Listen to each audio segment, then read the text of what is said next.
gotta go get something to eat, man. You hungry anymore? Hey, yo, man. Damn, what's taking homie so long, son? 50, calm down, man. He coming.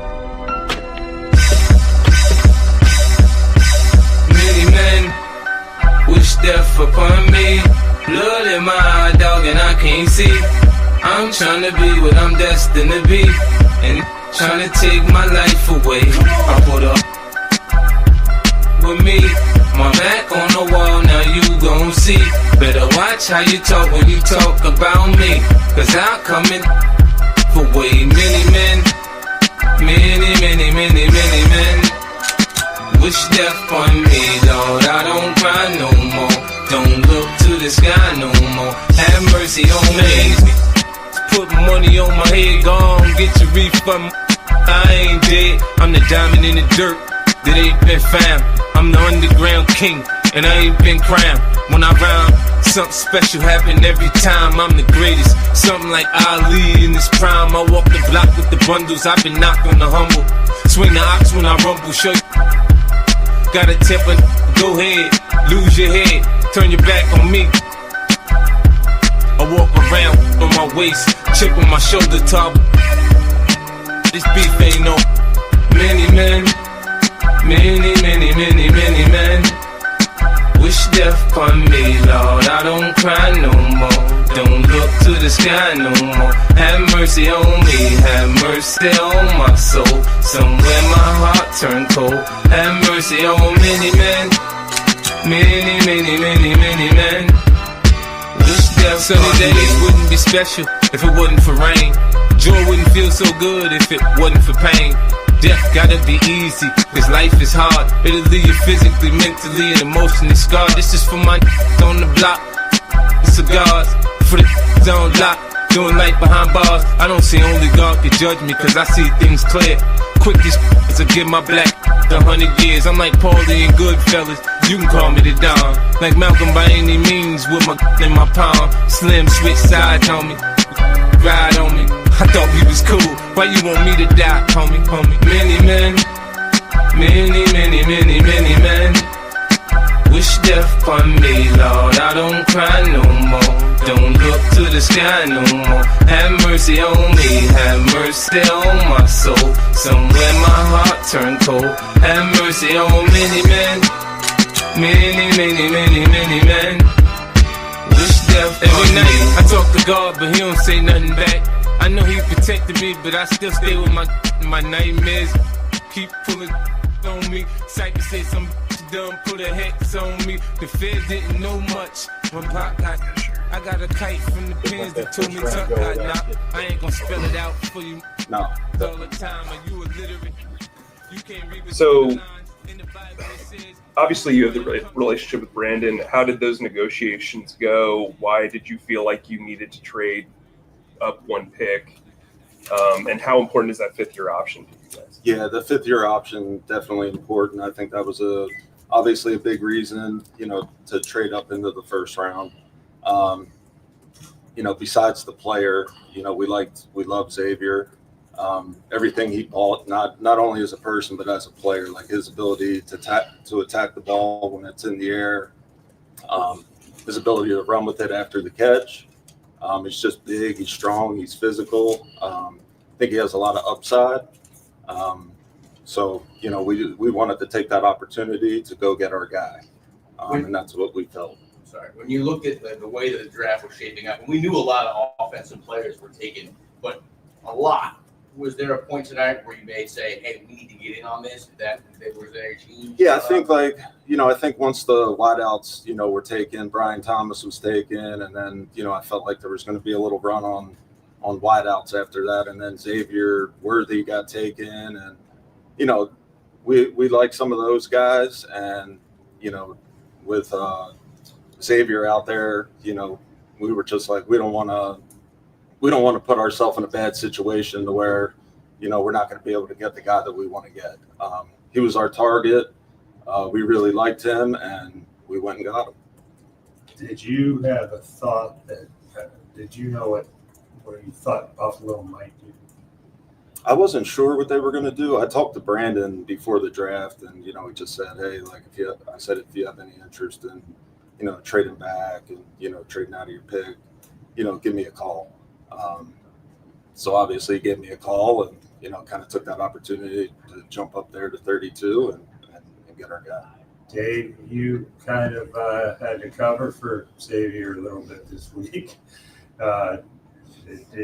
Did he let the cat, obviously kind of let the cat out of the bag? Were y'all that high on him all along? We loved him. I'm not going to sit here and lie about that for sure. But yeah, I meant what I said. There's a lot of guys that we were excited about at that area, 33, even late, in the first round. And I think it was just really cool for me with my first experience, really being in the draft room for the whole time, to see the process, really to see his patience and just like working through, seeing the guys starting to come off the board and just saying, not yet, and then in Dan Morgan fashion, there was daylight and he went bang and he hit the hole just like everyone has seen him do in his career. It was just amazing to see the patience of it and for it to all, come to us like this, to get the guy that we love.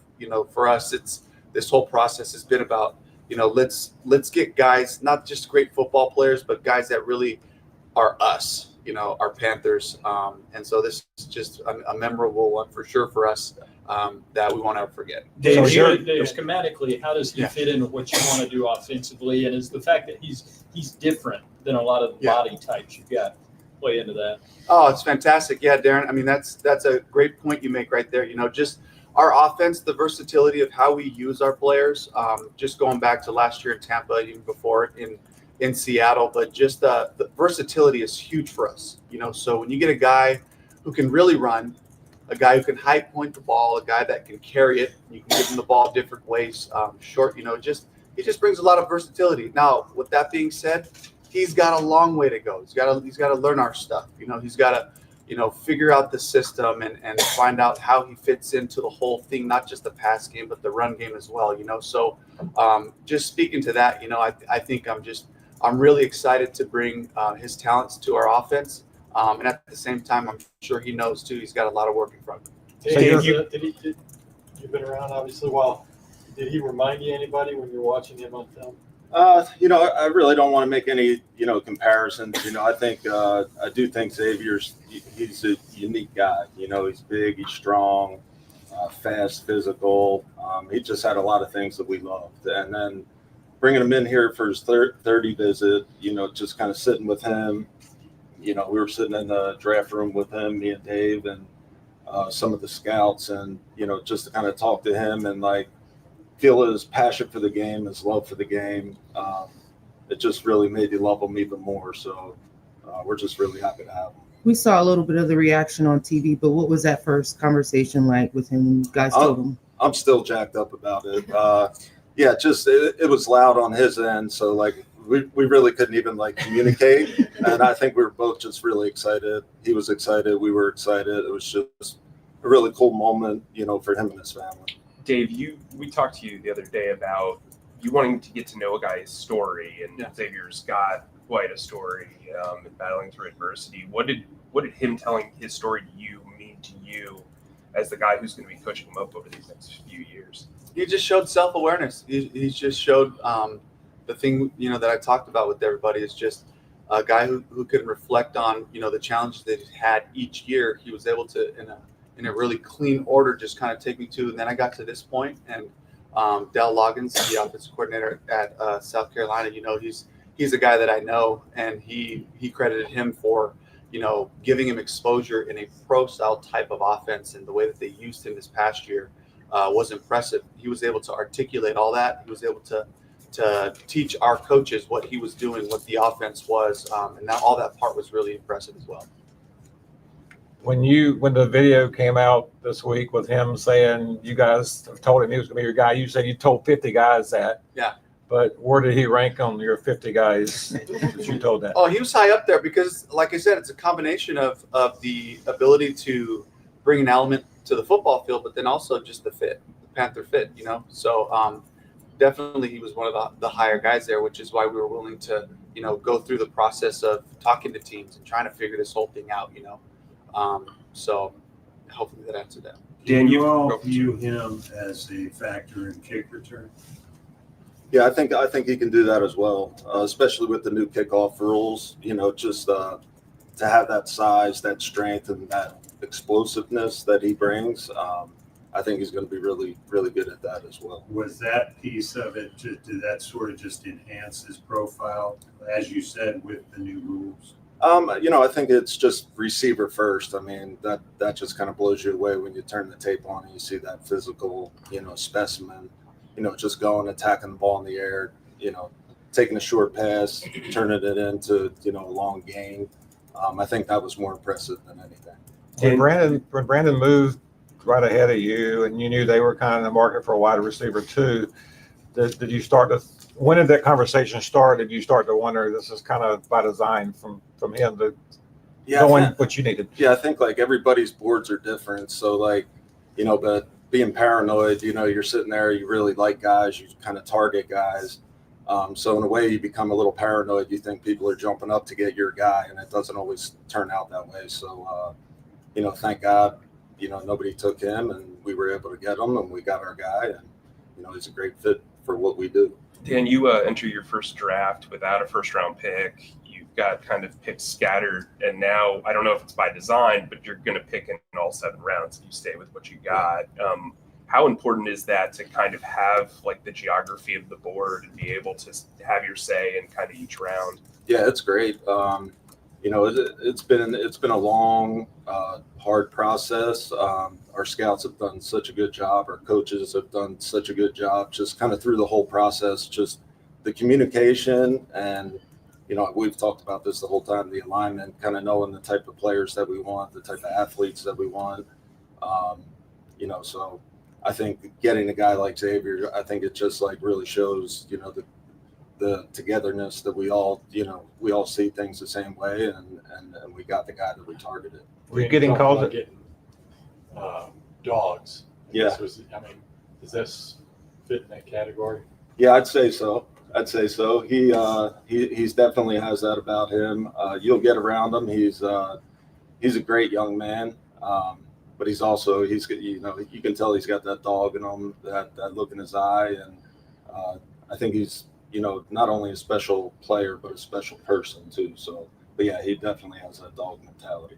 Dave, are you comfortable with the how the wide receiver room is shaping up now? Absolutely. I mean, I've loved just working with the guys we had for the last 3 weeks, you know, and being able to kind of envision how we would utilize the different talents in the room. So, you know, we just added another, you know, element to it where, you know, like I talk about this youth, you know, the juice that young guys bring, the hunger that they have, the eagerness to work, you know, just their energy, right? That whole thing, it elevates the whole room, you know, not just the receiver room, but also the offense, you know, just as you continue to challenge our roster with talented guys like this, you know, it's going to be a really cool fit for him as well, just to be able to see how these veteran receivers in front of him work, you know, and you see Thielen and you see Deontay and these guys, they got a way about them, you know, just being on the field this past week. Xavier is going to really benefit from being around that group. We'll do a couple more. Were you getting calls already for 33 or? Yeah, I think definitely getting some teams sniffing around, just kind of wondering, like, you know, what we're thinking. 33 and 39, we were getting some calls. So I'd venture to say that we'll probably get some calls on 39 tomorrow. This was a heavy offensive first round, so a lot of defensive talent fell to day 2 already. When you guys look at the board, how comfortable do you feel like you can attack a lot of the spots? Maybe not necessarily on defense, but in general of what you want to hit going forward. I think there's a lot of players that we like still on board. So obviously that's a really good thing, and to be able to, you know, keep pick 39 and still have 65, 101, and then the 2 5s and our 7. So I think we're set up pretty good for the rest of the draft, and I'm excited to kind of see who's going to be there and who we're going to be able to take at 39. Dave,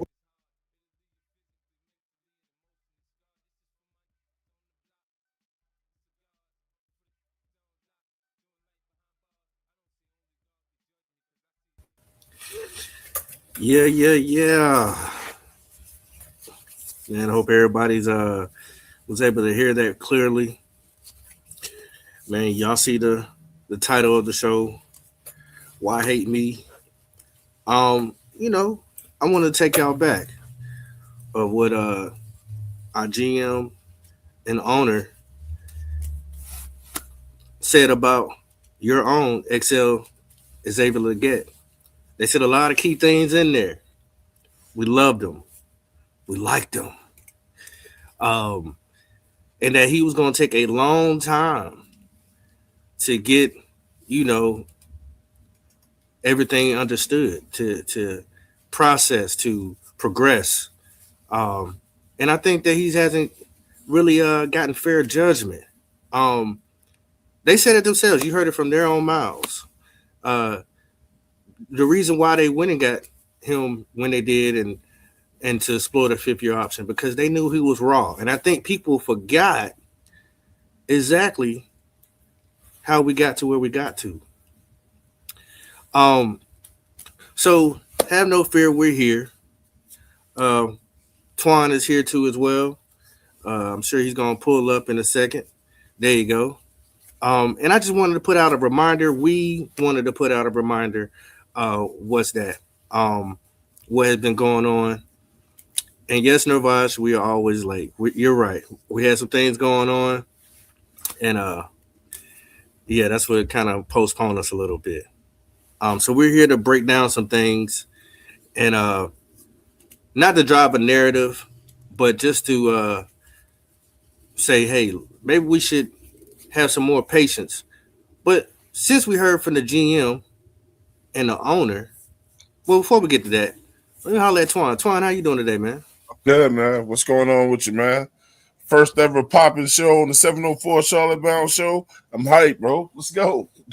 Yeah, man. You know, we're just trying to do a little something.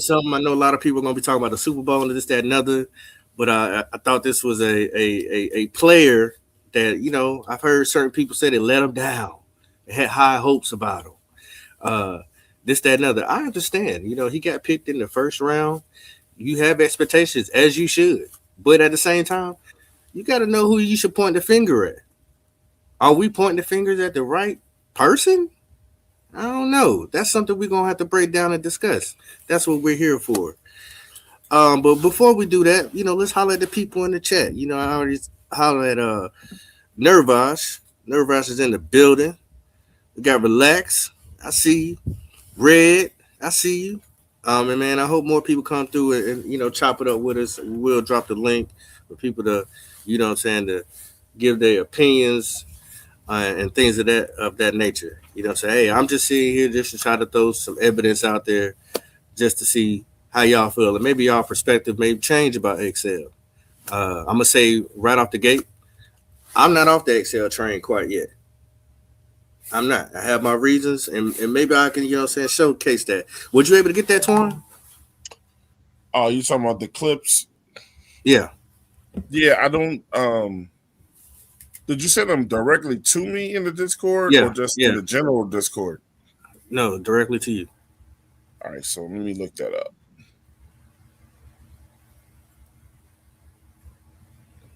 Other than that, man, I hope y'all enjoying y'all Monday after the Super Bowl. The Super Bowl was whack, in my opinion. That was a great Super Bowl, man. And I fell asleep on it. You know what I'm saying? It was so great. It put me to sleep. Yeah. Got to understand where I'm coming from with it, you know.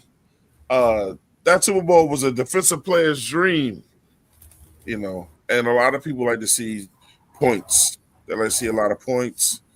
And, you know, I think it should be a slugfest in the last game. You know what I'm saying? It shouldn't be so easy to score. You know, so for me, you know, having played defense, man, I mean, I loved it. You know what I'm saying? From what I saw.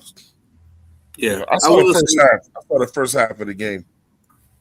Absolutely. I will say you're right. I mean, if you love defense, that was your game. Yeah. Right. That was the one for you. I mean, Seattle put the blueprint. You know how people talk about the blueprint of the Eagles. Man, that was the blueprint for the Seattle Seahawks of what your defense should be looking like. But yeah. And ours is not close. That's something we'll have to talk about later, but whew. Yeah, absolutely. We'll get on that later. That's the blueprint right there, bro. I guess you could say this is the blueprint of Excel so far. How about that? You know what I'm saying? This is just the draw out. But before that, let's actually hear. He spoke recently, and we'll pull that on up. You talking about the Cam Newton? Okay. Yes, sir. Get into it.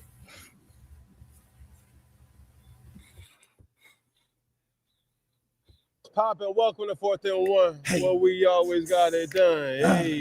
Hey. I say now, welcome. Hey, yo, peep this, man. Welcome to another segment of 4th and 1 here at Super Bowl 60.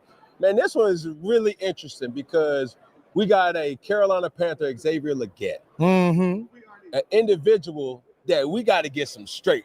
Yes, sir. The last couple of games, or the last game that we went to, there was a horse in it. Mr. Poppin, I have not seen this, but it's looking like it's like, judging by the title, it's looking like it's gonna be like that. Well, I'm gonna tell you this, Twan. Yeah. And within these first 2 minutes, they're gonna prove how easily people hate this man. Okay. Yeah. You know, and before we start too, man, one of the things with Legette that I've often said though, I'm not out on Legette either, but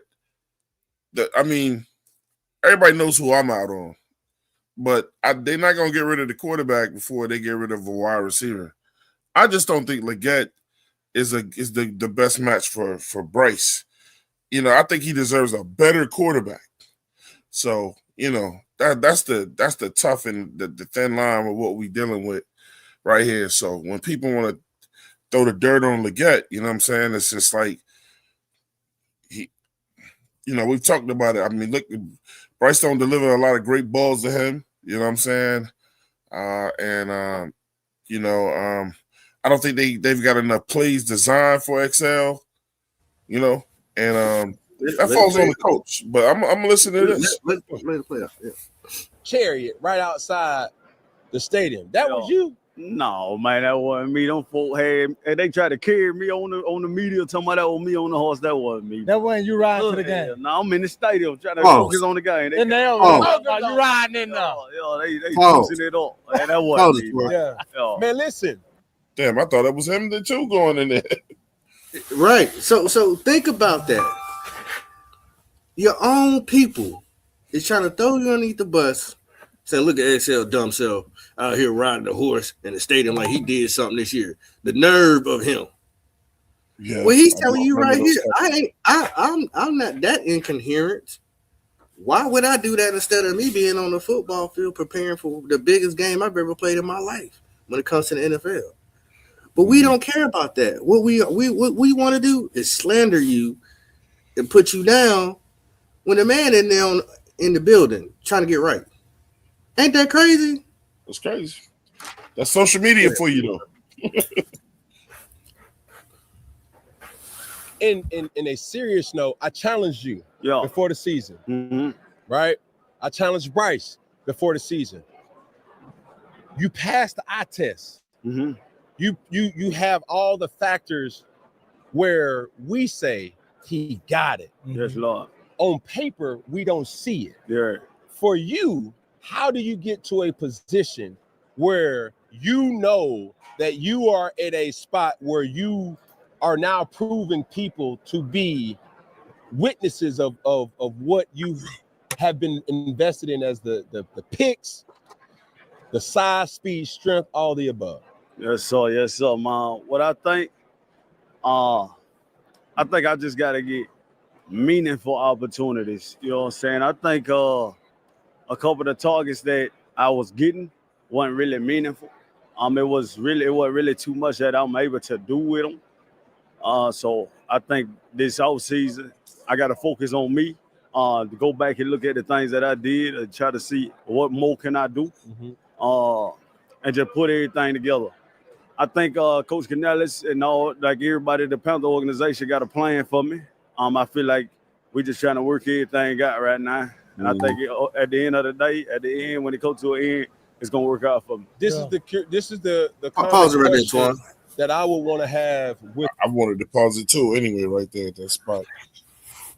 Now, what did you pick up from what he said? Now you said you like when people go on the media, and tell. Did you hear any fluff in that? No fluff at all. But two things I picked up on that, guys, that you guys got it. Sometimes you gotta conclude things by what you don't hear. You know what I'm saying? You gotta read between the lines. So if that man is saying now that they got a plan for him, then that means, Pop, they didn't have a plan for him before. Bingo. In order for you to say, I think, or they got a plan for me coming next year, you know, it doesn't need to be said that they didn't have a plan for him before. It also means that, they never considered him. They never considered him at all. They never thought what happens is they got the brand new shiny toy. Who was the brand new shiny toy? The brand new shiny toy is Tedroy McMillan. There you go. Which is fine. There's no problem with having a brand new. He's gonna be the golden toy. I mean, he should. But that's fine. That's fine because the previous year you just said how much you loved who and liked him XL. You put him on the back burner. You put him on the back burner, and there's nothing wrong with having a Ferrari and having a Corvette. There's nothing wrong. You can have both, but you can't forget to use both of them how they're supposed to be used. Correct? Correct. But we got the boy MDJ in the building, man, joining us on the Pop and Bullet show today. MDJ, what's going on, bro? Ain't nothing, man. Audio good, bro? I'm good. Yeah, audio good. Everything good. Okay. Man. Yeah, cool. Hey, MDJ, man. Hey, shout out to Pop today, man. Pop first show on 704 Charlotte Bound Show, man. We're gonna show him this love, man. Yeah, man. Hey, Pop, don't fuck up, man. But I ain't putting no pressure on you, man. Don't fuck up. Appreciate it, man. Thank you. Try not to break so far, so good. Everybody's watching. Don't fuck. Yeah, don't fuck up, man. Don't fuck up. It's like that one time, you know what I'm saying? I was in middle school. Dude missed the shot. I had an open lane that run all the way down to score the layup. Everybody's like, go, go, go. And I bricked it. Boy, talking about embarrassing. Nah, man. Ain't winning shot. No, but you got it, man. I just, I'm here to support, bro. Yes, sir. I appreciate it, man. How far have you heard so far?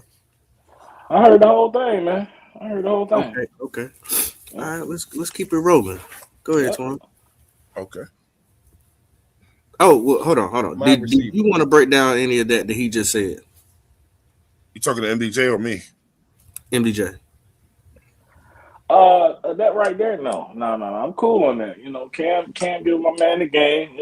I have seen this full interview already, so Yeah, I have. This is my first time. Yeah.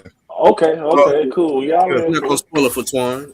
How did you think about social media trying to say, "Oh yeah, that was XL riding on that horse in the stadium"? Yeah, I did. They were talking about the playoff game, right? Right. Yeah.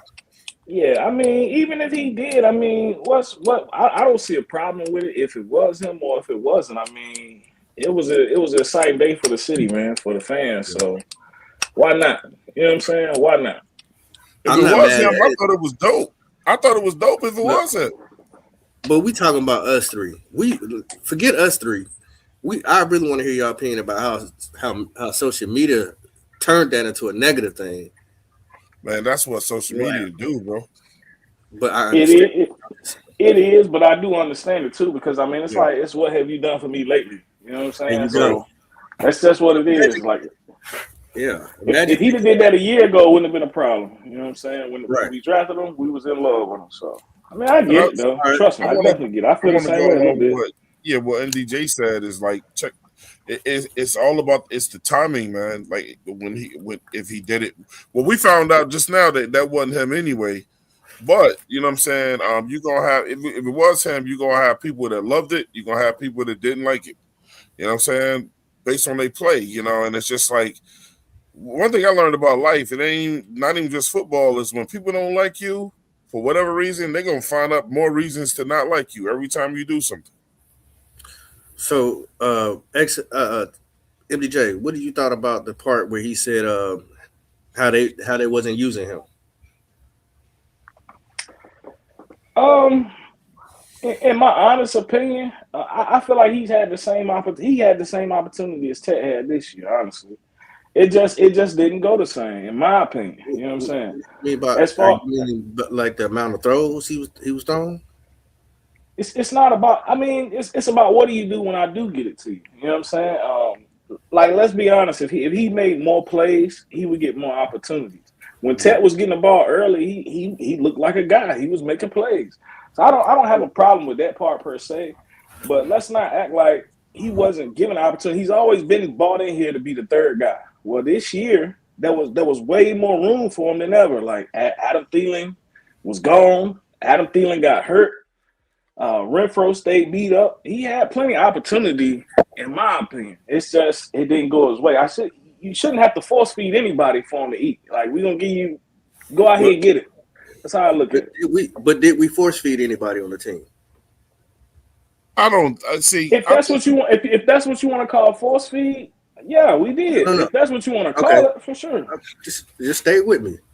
So, because in my mind, I'm not saying that the number one shouldn't get more targets. That's not what I'm saying. What I am saying is that even though you're saying you're getting the opportunity, you give me the opportunity to step in some dog doo-doo doesn't.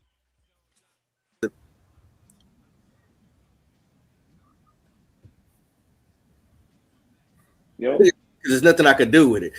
The coordinator / Canales should be trying to put all his wide receivers in the best situation. We have not talked. We've talked about Jimmy Horn. Did they use Jimmy Horn and put him in the best opportunities?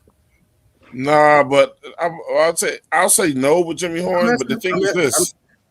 But let me say this: Jimmy Horn is wide receiver 4. That's the last thing we should be thinking about.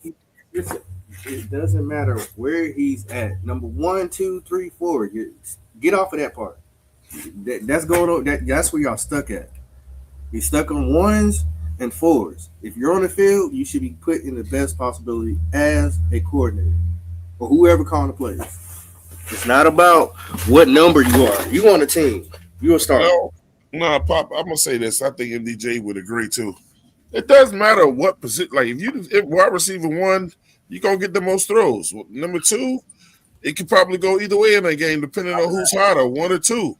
But 3 and 4, they're not gonna get the same looks. I'm not asking about how many throws you got. I'm talking about putting you in the best situation to win. If I go to you, I should be putting you in the best situation to win. Just like Papa, I'm gonna say this. I don't know why this analogy popped in my head right now. I'm gonna use this though right here, right? So we people like Batman, right? When the bat signal go up, Batman come out. He don't say, "Hey, shit, I'm gonna let Robin do it." It's a reason. If the best wide receiver on our team get the most catches, in my opinion, right? The second best wide receiver on our team gonna get the second most catches. It don't matter what play drawn up or who is where. That's just how it's gonna go, and that's how it goes on every team. That's how it is on every single team. I mean, and most of those throws been thrown to our wide receiver 1 that converted into offensive rookie of the year. Okay. But I don't know if we're gonna get into it though. Excel did a lot of bonehead shit this year too, man. He not on the. I'm talking about. I got. Do you have it? Did I send it to you? Do you have it? Oh, go ahead. Let me pull it out. See do you have it? Because if you have it, we could dispel all that.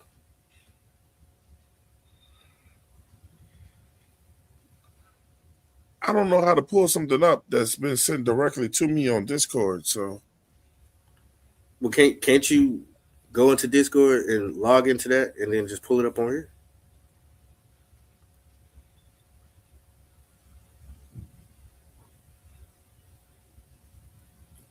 Just keep talking. Let me figure it out. Well, go ahead, hit play. Just hit the video. All right. Play it while we're listening through. While we wait. For you and the investment that has been given to you, how would you want to be used that you haven't been used yet? It's time for pick. I leave.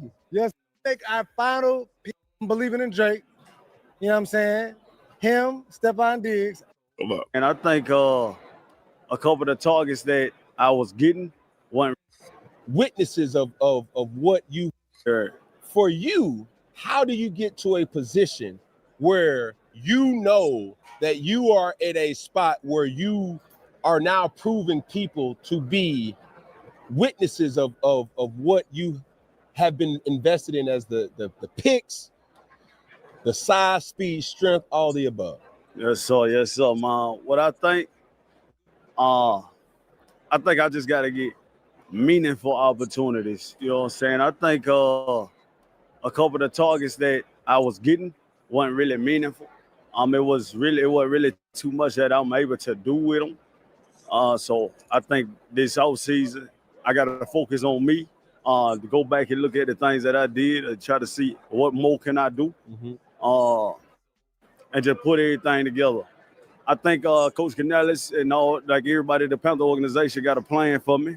I feel like we just trying to work everything out right now. And I think at the end of the day, at the end, when it comes to an end, it's gonna work out for me. This is the common question that I would want to have with my receivers. For you and the investment that has been given to you, how would you want to be used that you haven't been used yet? It's time for pick. Hold on, one time.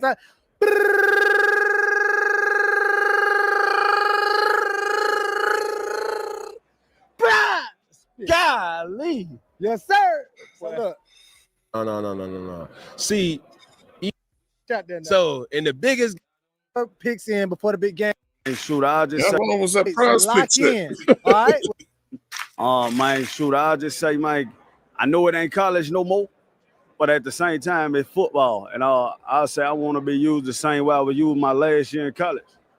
They was giving me opportunities to make them deep thoughts, them deep balls. They were giving me deep balls. They were giving me them choice routes. They were giving me a lot of things to put me in position to be in the driver's seat. Yes, sir. Yes, sir. So I'll say if I could just get back to that, then I think everything will be smooth. Yeah. All right, so can I stop it right there, Pop?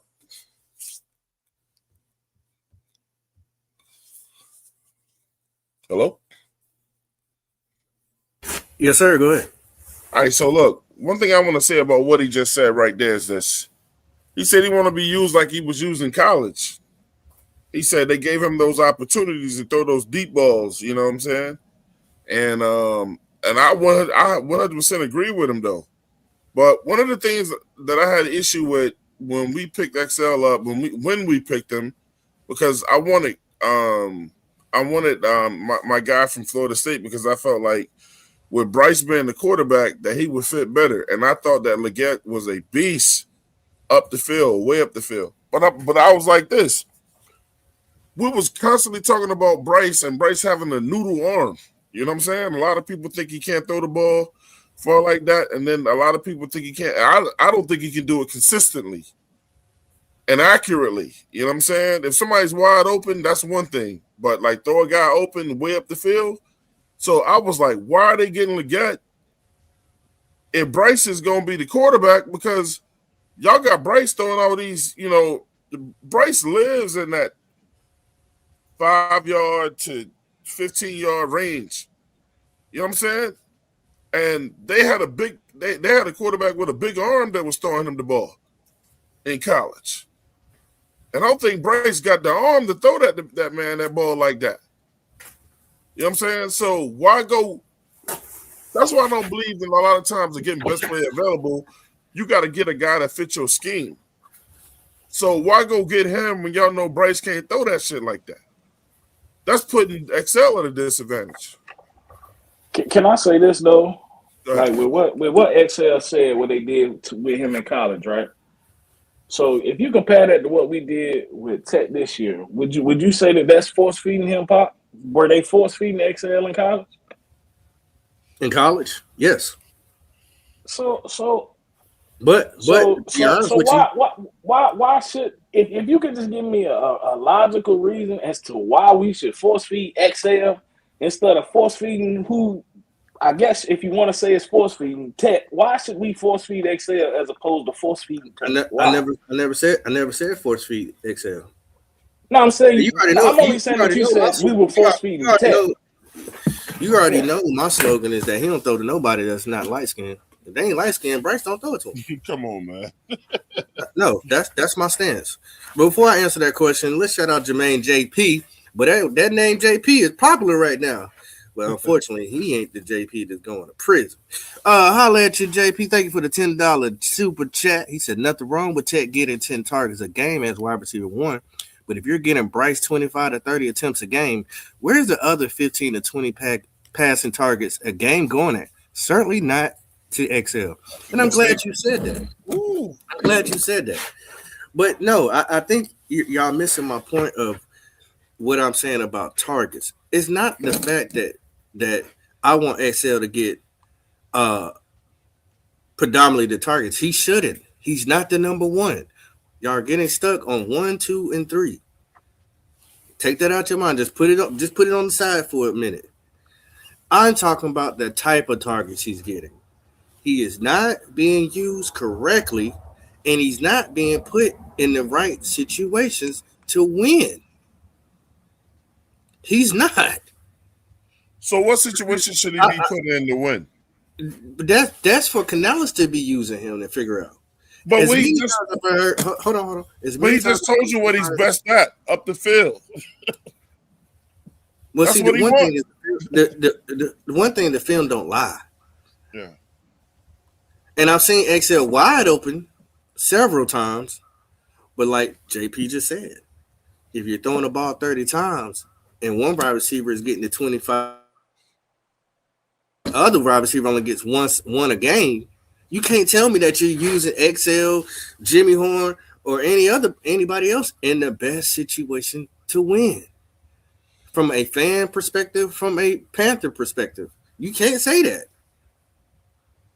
If one person's getting 10 targets a game, cool, and another person is only getting 2, come on, guys. Like, then it's the organization fault. Don't blame XL. Blame the organization. Blame the coach because he's not using him correctly. It's not XL's fault that we picked him, right?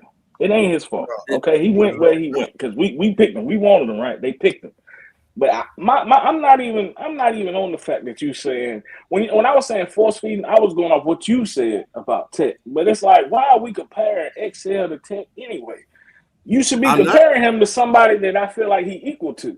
Just compare him to another receiver, and you'll see his targets is fine in my opinion. But you compare him to a number one receiver, he ain't a number one receiver. I'm not comparing him to anybody. I'm just bringing it up because everybody talks about T-Mac. I'm not comparing them anybody. I'm comparing XL to XL. I'm saying how XL doesn't get the opportunities, great opportunities, when he's given opportunities. I'm saying that Canales is not using him correctly or using him as a weapon in a way he should be using him as a weapon. I don't care about what T-Mac do because T-Mac gonna be good. But it seems like Canales can only focus on one receiver every year. He force fed he put what's his name in the great Thielen in great situations to win. This year he puts T-Mac in great situations, but it seems like he can't get 2 or 3 wide receivers in those same situations to win. I don't care about amount of targets. I'm talking about winning, opportunities to win. He doesn't scheme up nobody else. I feel like when Jalen Coco was catching those passes in the playoff game, those were opportunities for us to win the game, right? He made the play. Versus when XL have give us an opportunity to win a game, something might happen. It's been first downs that we throw the ball to XL and he out of bounds.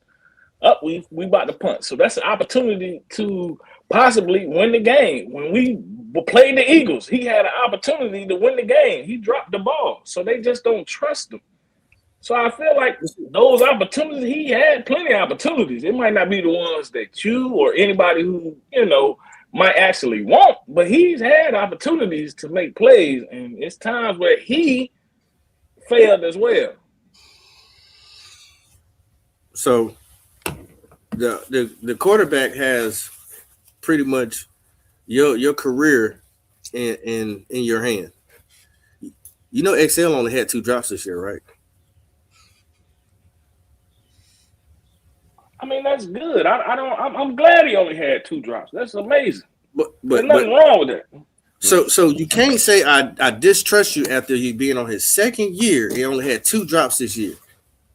Oh, I don't trust you. Pop, how many times did he catch the ball and his foot was out of bounds? Y'all go. That don't count as a drop. You do get that, right? So when he catch the ball and his feet is out of bounds or he ain't watching the sideline, it's not gonna count as a drop, but it's still on him. I get that. That's why we started off the show the way we did, because the GM and the coach said it was going to be a long time for him to get it together, that he was raw. So nobody should be expecting like he should be, this, that, and other. Nobody's expecting that. What I'm saying is when people are already out on him for a quarterback who doesn't give him the opportunity anyway, barely. And if you're only holding grudges from what he did his first year, XL and T Mac had the same amount of drops. So this is why I call bullshit on damn Morgan. But T Mac had, I'm almost finished. T Mac had 60 more targets thrown at him this year compared to 60 more targets his rookie year than XL had his first year. XL had 80 targets thrown at him. T Mac had 160. He gets open. But listen, he was not always open. The shit I can't stand with Dan Morgan and Canales though with that interview was this. You and I both know that shit was a lot of fluff. When any guys coming in, they gonna say all good things though, right? But let me tell you where they fucked up in that interview, and it's something you just said. When Canales was like, it's going to take a minute, blah, blah, blah. Why are you picking him in the first round then? People don't pick projects in the first round. Hey Pop, can you tell me what you just said one more time about the first year stuff? Tell me what you just said. I talked about the targets that he had. Yeah, with the targets. Yeah, the first year. Yeah. The first year, I believe he had 80 targets. 80 targets, all right. Now, as far as a wide receiver, what was he the first year? Was he the number 1 wide receiver? Nope. No, he wasn't. He was the number what? Was it? He was supposed to be the 3. Right, but he was really the number 2, right? Because we got rid of Deontay Johnson. Well, he eventually had to move that because they were going to slowly bring him along because you had Thielen and Deontay Johnson. Remember? But what I'm saying, if he was a number 2 and got 80 targets, is that not suffice for a number 2 wide receiver? He only got that many targets because Deontay Johnson got traded or let go. But otherwise, he wouldn't. Who else has got 80 targets? Was 80 targets a good number for him the first year? Yes? No? Maybe so? I'm asking you. I'm not worried about. You don't want to answer the question, Pop. You say you don't want to answer, bro. I'm just asking. Yes. 80 targets is enough targets. So if he'd have got that this year, you would have been satisfied. If all the 80 targets are 5-yard outs, no. Yeah. if he'd have got 80 targets this year, would you 80 been satisfied? targets, 5 yards out. You think that's a good number? You think I'm not worried about the targets. Is what y'all missing. What I'm saying is how you're using him. How they used him the first year? Was it you cool with how they used him the first year? Okay. It's a reason you don't want to answer the question, Pop. And as long as you acknowledge that, what's the question? What's the question? But there's a reason why you don't want to answer. No. What's the question? Say it one more time. How they used him the first year? Were you cool with that? You said how they used him this year. Was I cool with that? Is that what your first year? No, his first year, because you was comparing his first year to Ted McMillan's first year. when you said something about the I targets. think I think they were a little bit more creative with him last year than they was this year. And there's a reason for that, right? I mean, my reason may not be your reason. My reason is the quarterback.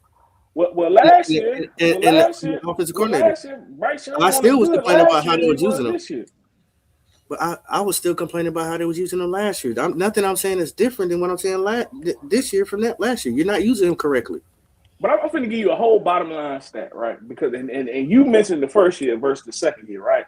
Well, that first year, we lost a lot that first year, and we seem to win more this year, and we use him less. That tell you something too. That tell you a lot right there. Period. We use him less this year, and we were better this year. That's why Canales did what he did.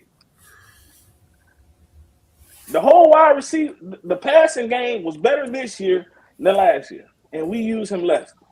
To me, that tell a story right there. I don't care what a number say. A number is a number. But when you go to the flat line of wins and losses and cut everything else out, we were more in the green this year than last year, and he got way more opportunity last year. You expect better, right? Every year, right? Every year you expect better. Yeah, right. I do. If it go how it's supposed to go, it should be better every year. Okay, so I expected better from my quarterback throwing to his wide receivers because our quarterback ain't did well, period, since he's been here. So regardless if it was whoever, I think they use Jalen Coker in a great way, and I feel like they use T-Mac in a great way. But I mean, every year since Bryce has been here, we've only had one time we only had one wide receiver getting 1,000 yards. No other wide receiver gets over 800 yards. I think y'all skipped over what I said though, or I don't know. I'm gonna say it again though to repeat it. If Canales said that XL was a project, then who drafts projects in the first round? And then they traded up to get him. No, I agree. I agree with the statement. I don't think there was a bunch of bullshit that came out of Canales' mouth. Hey, you know, I mean, people don't draft projects in the first round. You're supposed to hit the ground running. So either Canales was trying to, and I hate when people do that shit. Like they try to get ahead of it and be like, well, if he turns out not to be good, then I told y'all that he was going to take a minute. Opposed to just getting behind your man or saying, well, what he couldn't say is that we went and got this man, and I know the quarterback that we got might not be a good match for him. And I don't think Canales can coach this shit away. Because I think Bryce Young and XL is a bad match. I think XL could be a 2 on a lot of teams with quarterbacks that can air that bitch out. Because I think he thinks if I catch the ball deep, then they're not gonna be able to catch me. You know what I'm saying? I'm gonna keep going to the end zone because he a fast motherfucker. But Bryce is so fucking incompetent with a lot of things that he does. You know what I'm saying? Then look, man, Ted Arroyo made Bryce Young look good. Bryce didn't make Ted look good. And the people that love Bryce Young gonna roll with that shit. They're gonna be like, well, Bryce ain't the problem because your boy got Offensive Rookie of the Year and blah, blah.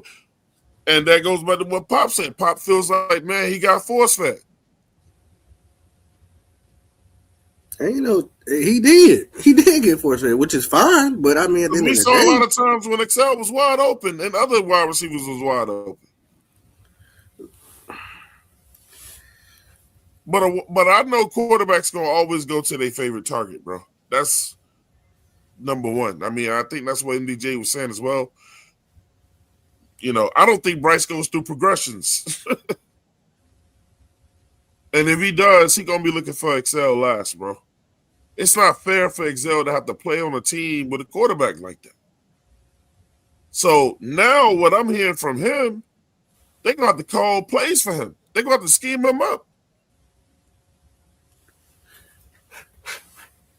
Which Canales should have been doing already. And I go back to what Pop was like. Canales found this golden goose. Now he going to act like he ain't got no other receivers on the team. That's Canales. Let me break something down with y'all real quick. Just for maybe just enlighten just a little bit. And you got to understand, Coker weren't here the whole time either. No. Coker weren't here the whole time. So you had who you had out there. Jacksonville game we played, 3 targets. Arizona Cardinals, 1 target. Miami, 2 targets. Dallas, 2 targets.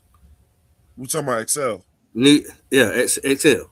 That's crazy. New York Giants, 9 targets. Buffalo Bills, 2 targets. Green Bay, 1 target. The New Orleans game, he wasn't there. Atlanta, 4 targets. San Francisco, 3 targets. LA Rams, 1 target. New Orleans, 2 targets. Tampa Bay, 1 target. Seattle, 1 target. Tampa Bay, 3 targets. LA Rams, 1 target. Now tell me you getting a whole bunch of opportunities, brother. Did you hear how many? 1, 2, 2, 2, 1, 1, 1? Come on, bro. He did last year. This past year he didn't. That's my point. But you remember when we had that show? You remember we had that show when they said Bryce Young? When they said Bryce Young picks his plays before the game? How many plays is he picking for Excel if he's actually doing that? That's what I'm trying to tell you.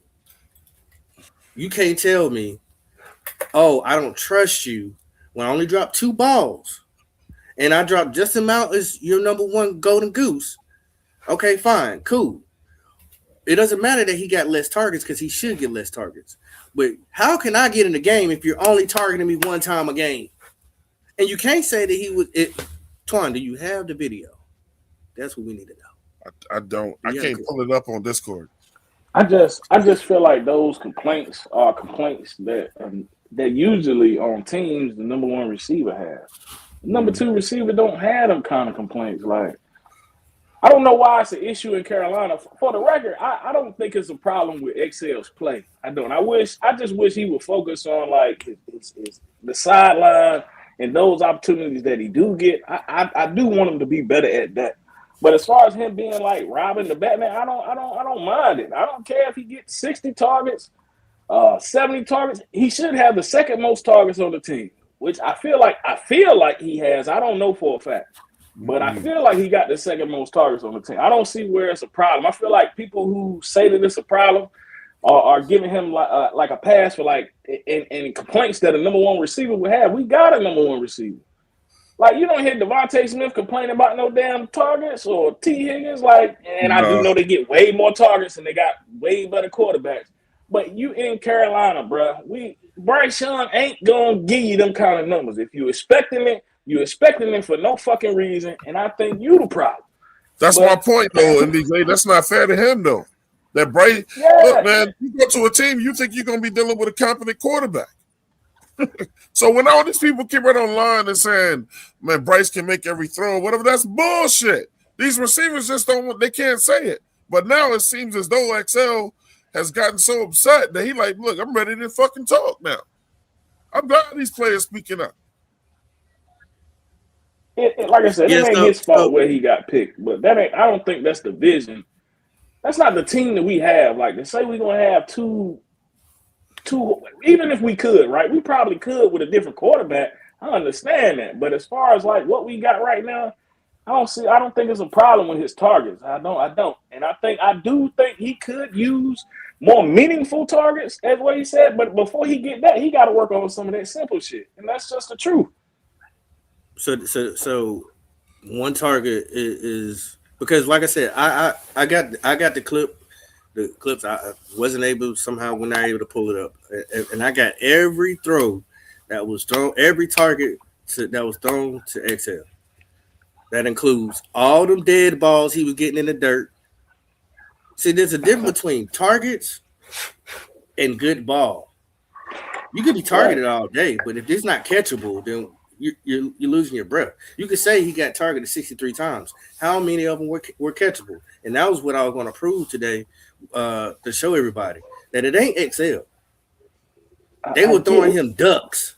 What did you get? I get what you're saying, but subconsciously, I don't think that this motherfucker we got at quarterback would be like, I'm finna throw the tech. Let me make sure this shit on point. And it don't be, but I'm just saying, let's just make sure it's on point. Damn, XL open. Let me fuck this one up. Man, he ain't doing that, man. I'm not saying he doing. Man ain't doing that. I'm not saying that he's doing it on purpose. I'm saying he doesn't consistently get great catchable balls. Period. But what I told you earlier was it just is luck. He throw Tedder some bad balls too. That's why I said earlier. He do. Tep make Bryce look good. It ain't the other way around because he hide a lot of Bryce's mistakes. When Bryce be throwing some dumb shit, and he just happens to catch it. But I don't think it's fair that XL is playing on this team with a quarter. Look, man, and he gonna be 3. Look, if Coker stays healthy every year, he ain't beating him out either. So I mean, I don't know how this is gonna work out, bro. You know, and MDJ said it. Most teams got like they 2 major targets at wide receiver. So for right now, maybe XL might just have to if he gonna play with the Panthers, just get in where he fit in. No. What happens is what's gonna happen is that they'll come off of him. We'll get somebody else. Let somebody else because Bryce doesn't give no targets or has the arm strength or the consistency. People will be complaining about that person too, because Bryce Young has your career in his hands. You hear it in this interview how he is frustrated. Right. There's tape out there. Y'all can go on Instagram, X, playing video of XL wide open. Actually, MPJ sent me one. T-Mac, XL wide open. Remember the Cowboys game, y'all? He was wide open in the corner. Oh, you sound far away. So yeah, in that playoff game, he was wide open. Tevin Miller was wide open. Could have pretty much won the game. He was wide open. So I mean, trust me. Does he do goofy stuff? Yes, but we knew that he was raw. So that's the excuse you can give him. We knew that. I'm not talking about his targets and none of that. I don't care about his targets. I'm saying put him in opportunities to win. Are you scheming him open? He clearly just told y'all they're not. Yep. He says it on the tape. I think we're coming up with something to get me more involved, this, that, and other. Why does he have to say that? Because Canales ain't doing it. There you go. And Bryce ain't trying to either. Even though he knows where everybody's supposed to be, he sits down with the court with what's his name over every game plan. He comes up where he wants his wide receivers to run, things of that nature, and he still don't get a man a ball. So does he call Bryce out in this interview? Basically, that's what he's doing to me. Let me hit play on this shit real quick, man. I'll give you a different perspective as well, too, that a lot of receivers don't understand. If I could give you a piece of advice, lock in with your quarterback. That's real. Simple. When I mean lock in, it ain't reps. This has nothing to do with physical. The reason why me and Greg was so effective, one day a week, me and Greg will watch film. And it wasn't watching film where like, bro, after practice, Greg knew I was still watching film. He will come in as I was watching film and ask this simple question. What you see? Right. Oh, you see it like that? Oh, I'm not open to you. But Cam, I am open. Right. Give me an opportunity. Those type of rapports don't happen as much That's as great people advice. think from the receiver to the quarterback position. And from the quarterback lens, it's always where, bro, I gave you one slant, bro, you were strapped. I gave you another one, you may have slipped. I gave you another one and you just dropped it. That a quarterback loses confidence just like a receiver loses confidence in the quarterback's accuracy. No, I agree with that. I agree with that for sure. I feel like that do play a big part in the game. And I feel like, And that part of in that aspect, good. I do lack in that part because I don't go have sit downs with Bryce as much as I should. So I agree with that. So, and even knowing this, well, damn, bro, that's part of the problem. But he acknowledged that though. That's So going that's forward. Yeah, that's on him and Bryce though. He acknowledges it, so it can be corrected. Yeah, it can go either way. Bryce should be coming to him too. They got to lock in with each other. I thought Cam just gave perfect advice. If I would change one thing, Bryce got to lock in with him too. Facts. If they not doing studio sessions with each other where Leggett can show, look, man, blah, blah. And then, again, people pop get on me about, look, bro, that's why you need motherfuckers like Cam in your locker room. You know what I'm saying? Because if your bum-ass coach don't already have y'all doing that, then what does that say about Canales? Man, he better coach it. He better babysitter, man. Coach don't. You mean to He's tell not me there to Canales babysit. ain't got these motherfuckers together and say y'all need to watch film together?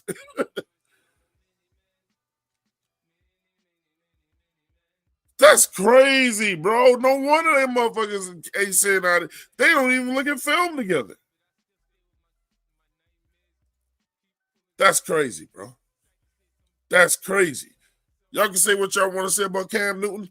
That's why you need a motherfucker like him on your team, bro. Head coaches don't know it all. I had no idea they weren't watching film together. That's crazy. But he admitted it.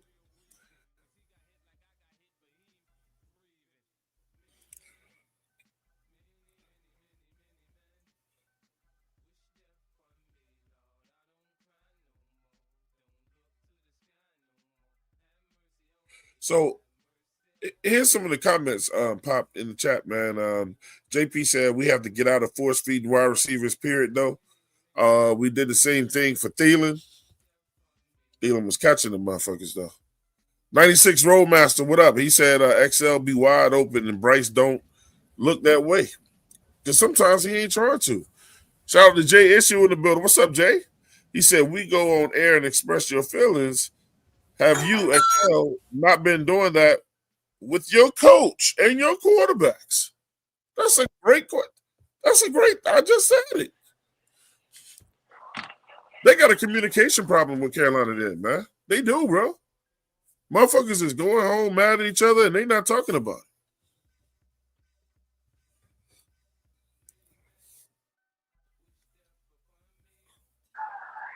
it. Hey, Twan. Mm-hmm. Like if you look at the comments you got up there now, it kind of go with that though. Like what Jay was saying, bro. That's what I'm saying. Like, I mean, why? I don't understand why he's comfortable doing it with Cam. He should be more comfortable doing it with Bryce anyway. It ain't like Bryce gonna give him no pushback. You see that in his personality. Bryce ain't gonna give him too much damn pushback. You know what I'm saying? Yeah, he might just ride with him. You know what I'm saying? So it's definitely fixable, in my opinion. You farting, bro. MDJ. Yo, you got the frog sound shit. Hold on, let me leave, man. It's really the stream, man. I got you. I'm just leave. Okay. Hey, Pop, this your show, man. You can't go no damn way.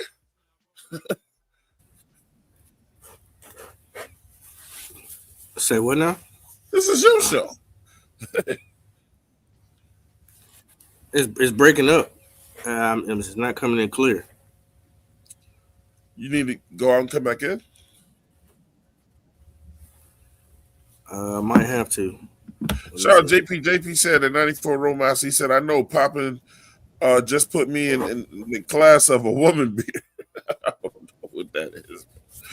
I said, JP, they on me in the other chat because I say Bryce still the issue. He is. And that's the whole point. That's the whole point. I keep telling y'all, bro, when that you man listen can't to be this, his best with that quarterback. When you listen to this interview, you will hear so much evidence about what's going on. And I give him a round of applause for admitting to what he needs to work on and things of that nature, because that's big of him. But at the same time, I have to point my fingers at the two guys with the targets, and that's Bryce and Canales. Yep, I have to.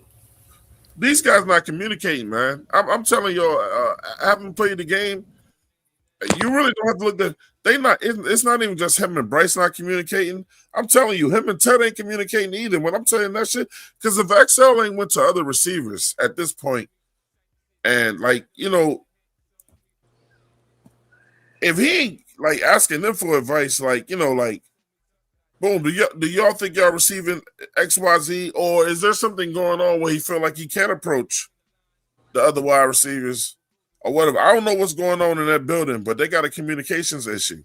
Because if you coming outside the building, you know what I'm saying, this should make Canales look worse than he already looked. You know what I'm saying? And you're asking, and Cam was giving great advice. But I agree with y'all. When you're leaving your building to ask Cam and talking to Cam about this stuff, but you ain't discussing it in your own building, Canales can smile all he want to and get up there and do all that bullshit ass talking all he want to. These motherfuckers, all these players don't trust you. Or they don't all have the same faith in you that these fans think they do. I say XL should go get the motherfucking best advice he should get from wherever the fuck the shit is coming from. But at least he put his shit out there. He put his noise out there. Most players ain't gonna do that.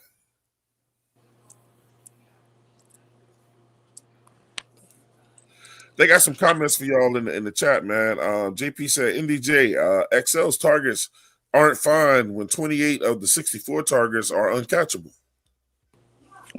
I mean, I get a chance to respond to the comments too, though, right? Yeah. Yeah, like once again, it's to me, it's one of them stats to me that's just fucking it's useless, right? Because 28 of them targets uncatchable. You could go look at half of Bryce throws and say that same fucking thing, so it don't mean nothing. But I sent JP a similar stat in the Discord, and he told me the shit don't matter. Bryce Young had the most catchable deep balls this season in the NFL. If I'm lying, go look it up. JP, hit the link, bro. The stat don't mean shit because Bryce ain't shit. It don't mean shit, but it's still a stat. So it don't tell the whole story. It just tell the part of the story that you want to put the magnifying glass on. That's what it put up. How many of them targets was catchable that his ass was out of bounds in? But you ain't send that shit in, did you? No. That's my point. It's two sides to every coin. Facts, and that's why we talk about it. What side it land on or what side you pick. So let me ask you this, MDJ. They got more questions for y'all though, man. At 94, Roadmaster said, how many opportunities did Tet drop?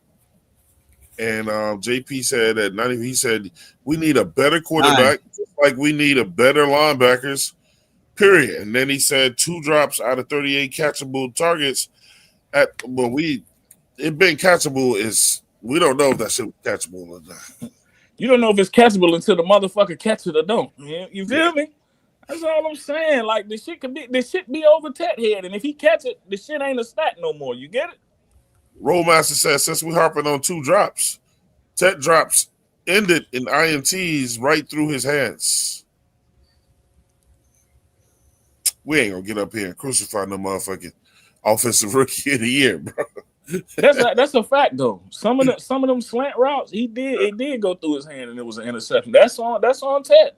Yeah, that's true. It's a fact. He said I'm not hating on Tet lovers, I'm hating on XL lovers. Damn.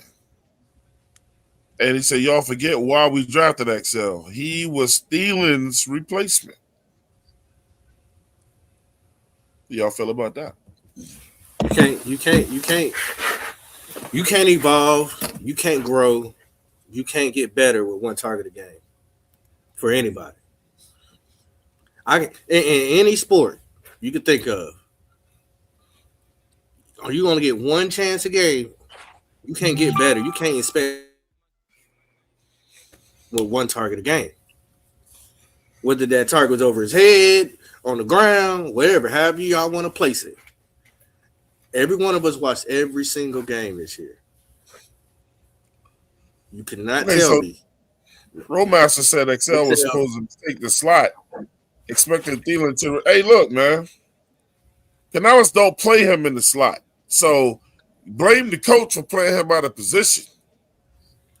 I'm gonna tell you what I seen. I'm gonna see when I seen on tape. Like I said, I had every target that was thrown to him. They never put him in motion, unless he was doing a wide receiver wraparound or a wide receiver screen. Because Canales was the screen guy, but actually Jimmy Horn did most of the wide receiver screen this year. XL was never in motion at all. Never. They never tried to get him mismatches at all.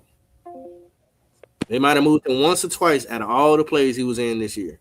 They ain't put him in motion. They ain't try to put him in situations to win. They ain't trying to move him to the slot to take on the nickel. They didn't do none of that. Right. They was sending him on dummy routes. Dumb routes where he's already covered. A lot of outs, a lot of ends. He did 2 stutter routes all year long. He said they sent him on meaningless routes.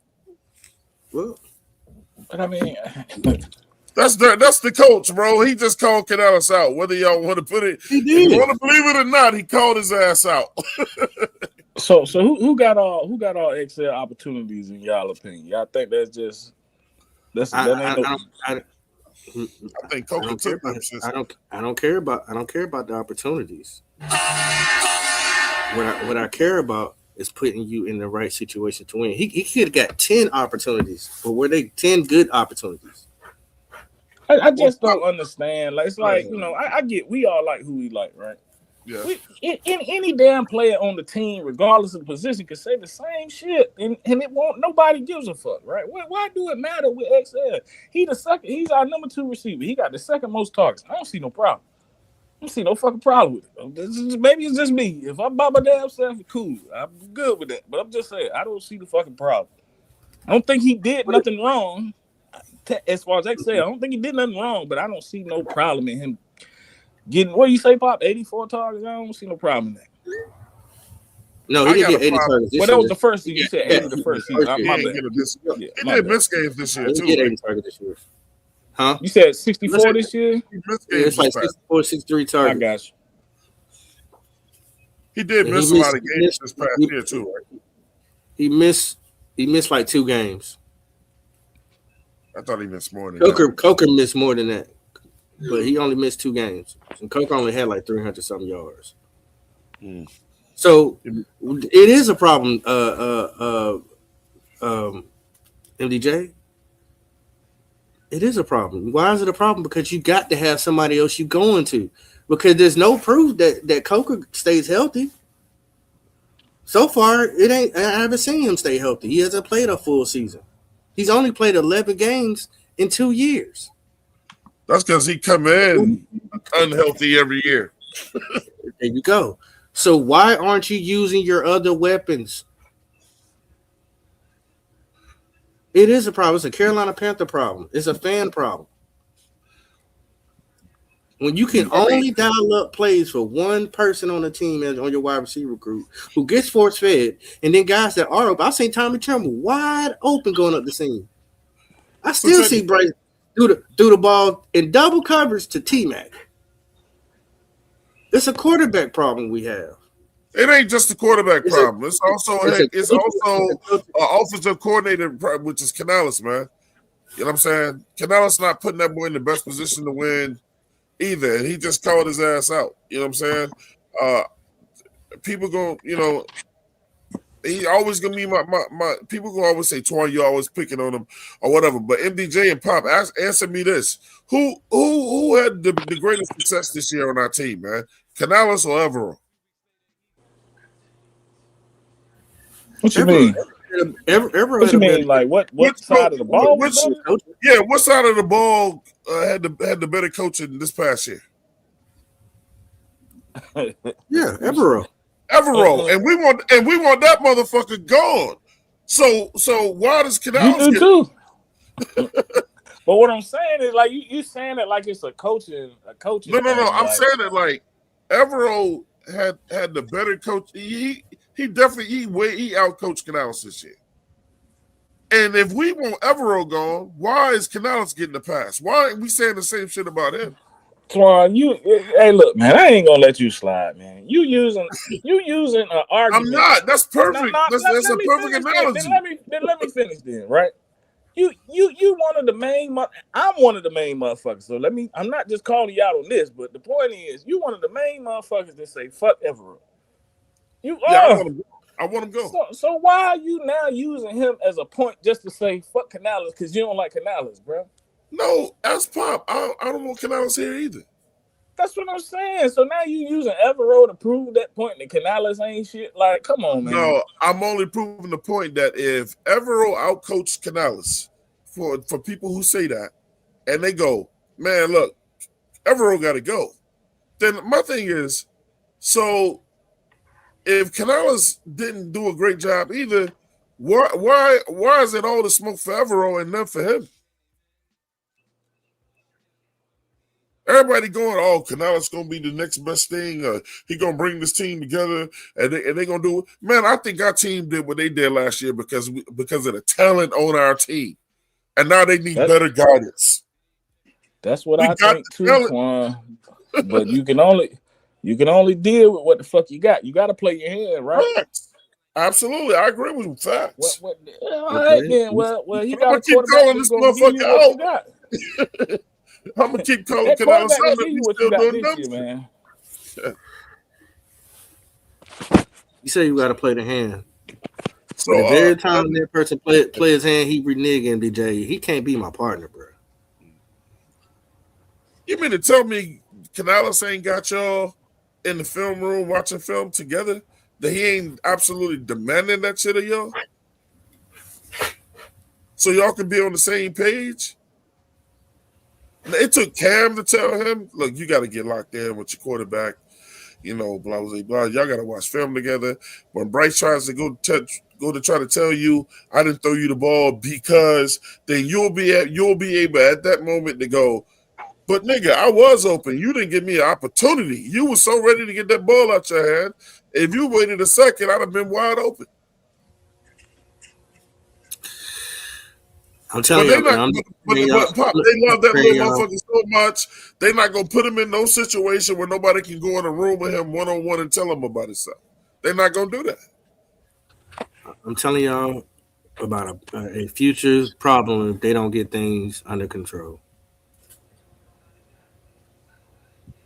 Because it don't matter. You can get rid of XL, you can get rid of Jimmy Horn, you can get rid of Coker. It doesn't matter. Jimmy Horn is like if you don't put your wide receivers in the best situations to win, or creatively find ways to scheme guys open, you're not making it to the playoffs no more. Especially this season coming up. I don't look. If your quarterback only sees one player all game, or his running back all game, you're not going nowhere. You're not gonna do nothing. So you can get rid of these guys, and guess what? Replace them, and they ain't gonna be open. You ain't gonna see them get the ball either, but one time a game. If you're okay with that, then cool. But I'm not.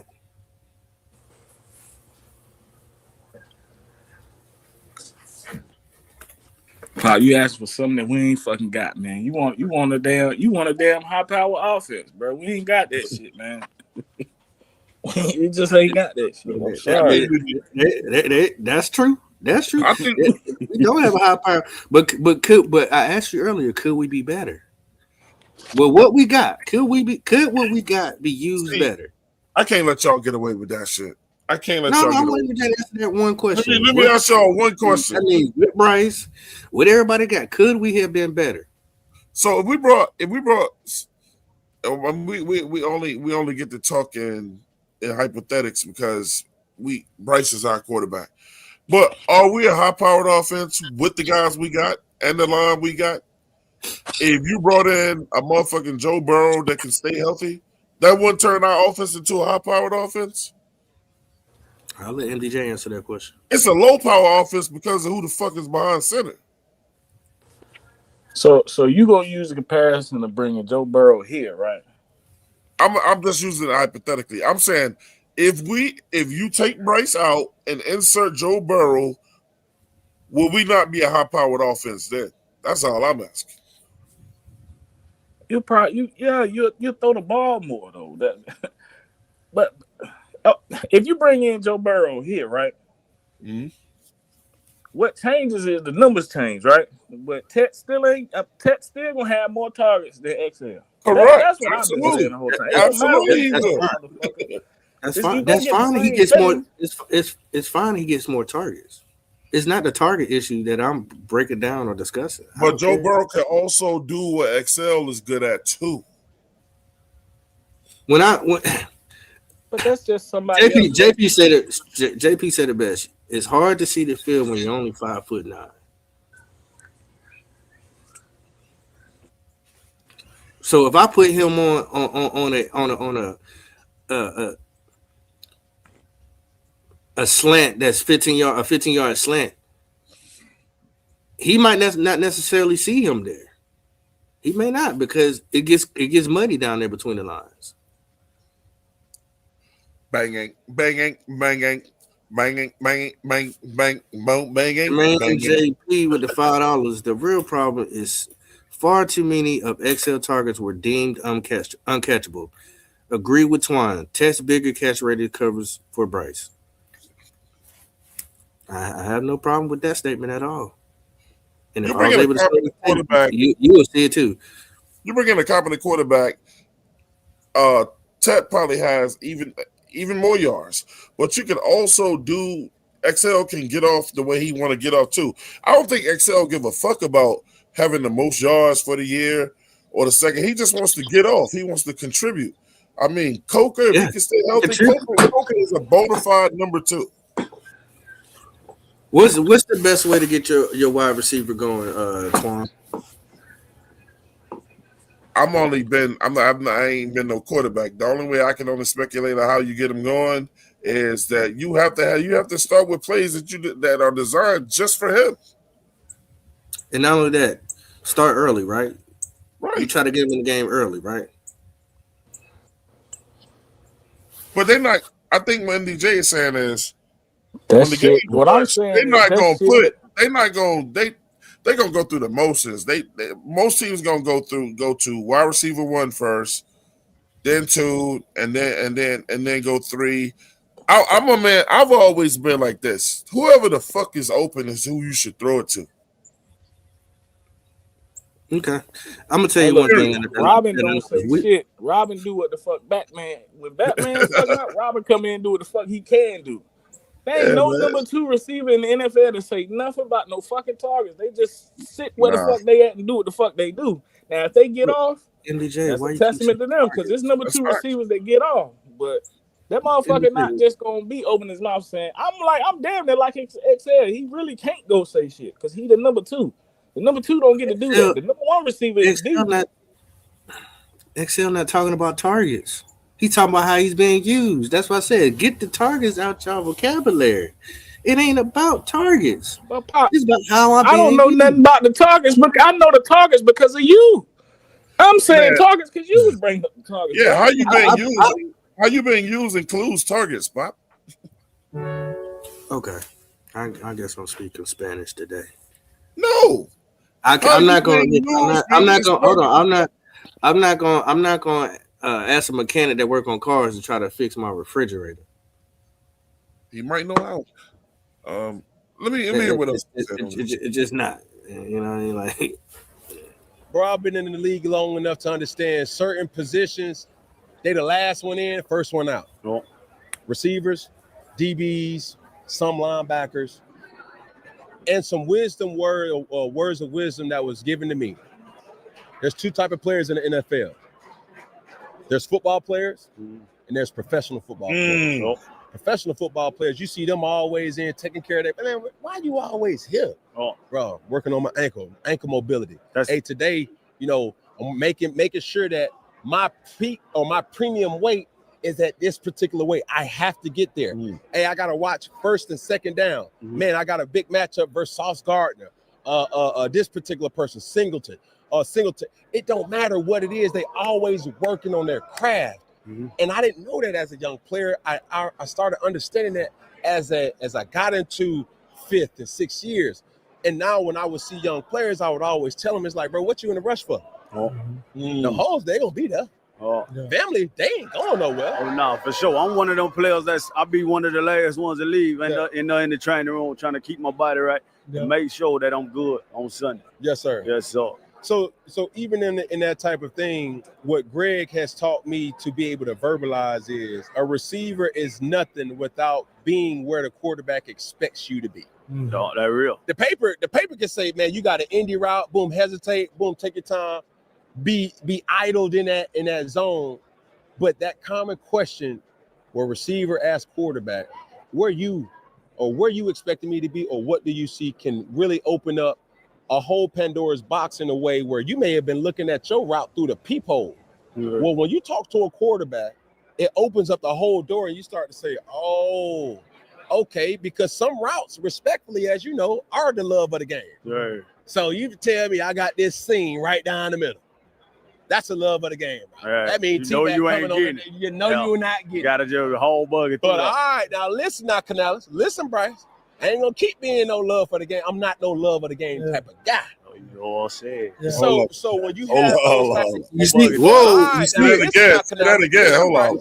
I ain't gonna keep being no love for the game. I'm not you're not getting. Gotta do the whole bucket. But all right, now listen now, Canales. Listen, Bryce. I ain't gonna keep being no love for the game. I'm not no love of the game type of guy. I just said that shit. They are already insinuating I'm running dummy mission routes. Now everybody getting some love except for me. But he got to open his mouth. This also proves that Bryce is not leader of men. He's not. This proves it. Check this out. Listen, you think I'm joking when I say it.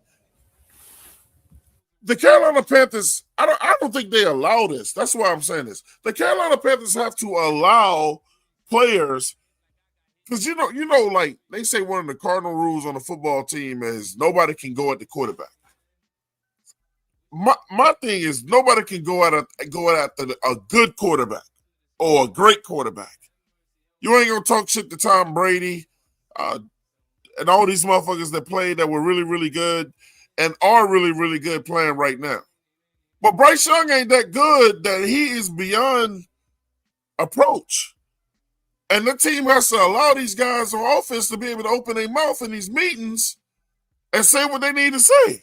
I do not believe for one bit that Carolina allows these guys to go at Bryce Young in a way that he needs it to make him better as well, but without making these guys feel like if you talk too much, then we'll be looking for you a new home.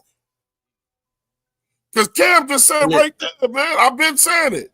Look, Canales, you're not gonna play me like this, and Bryce ain't gonna keep treating me like a stepchild out here. Y'all picked me in the first round.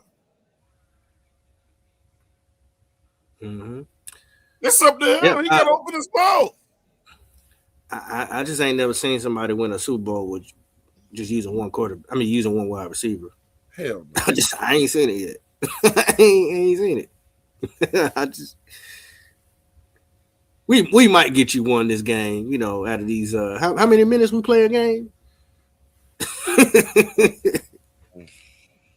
we might look at it. It's gonna be some people, in my opinion, that's gonna have a problem with what Cam said. But he said what needed to be said. Bro, you gotta open your mouth. Because look, the minute he said what he said to him about Canales and Bryce, watch XL's face drop down like he thinking. It opens up the whole door and you start to say, oh, okay, because some routes, respectfully, as you know, are the love of the game. Right. So you tell me I got this seam right down the middle. That's the love of the game. Right. That means you ain't getting it. You're not getting it. Gotta do the whole bucket. But all right, now listen now, Canales. Listen, Bryce. I ain't gonna keep being no love for the game. I'm not no love of the game type of guy. He thinking right there, Pop. He like, you damn right. He like, you said it, I ain't even have to.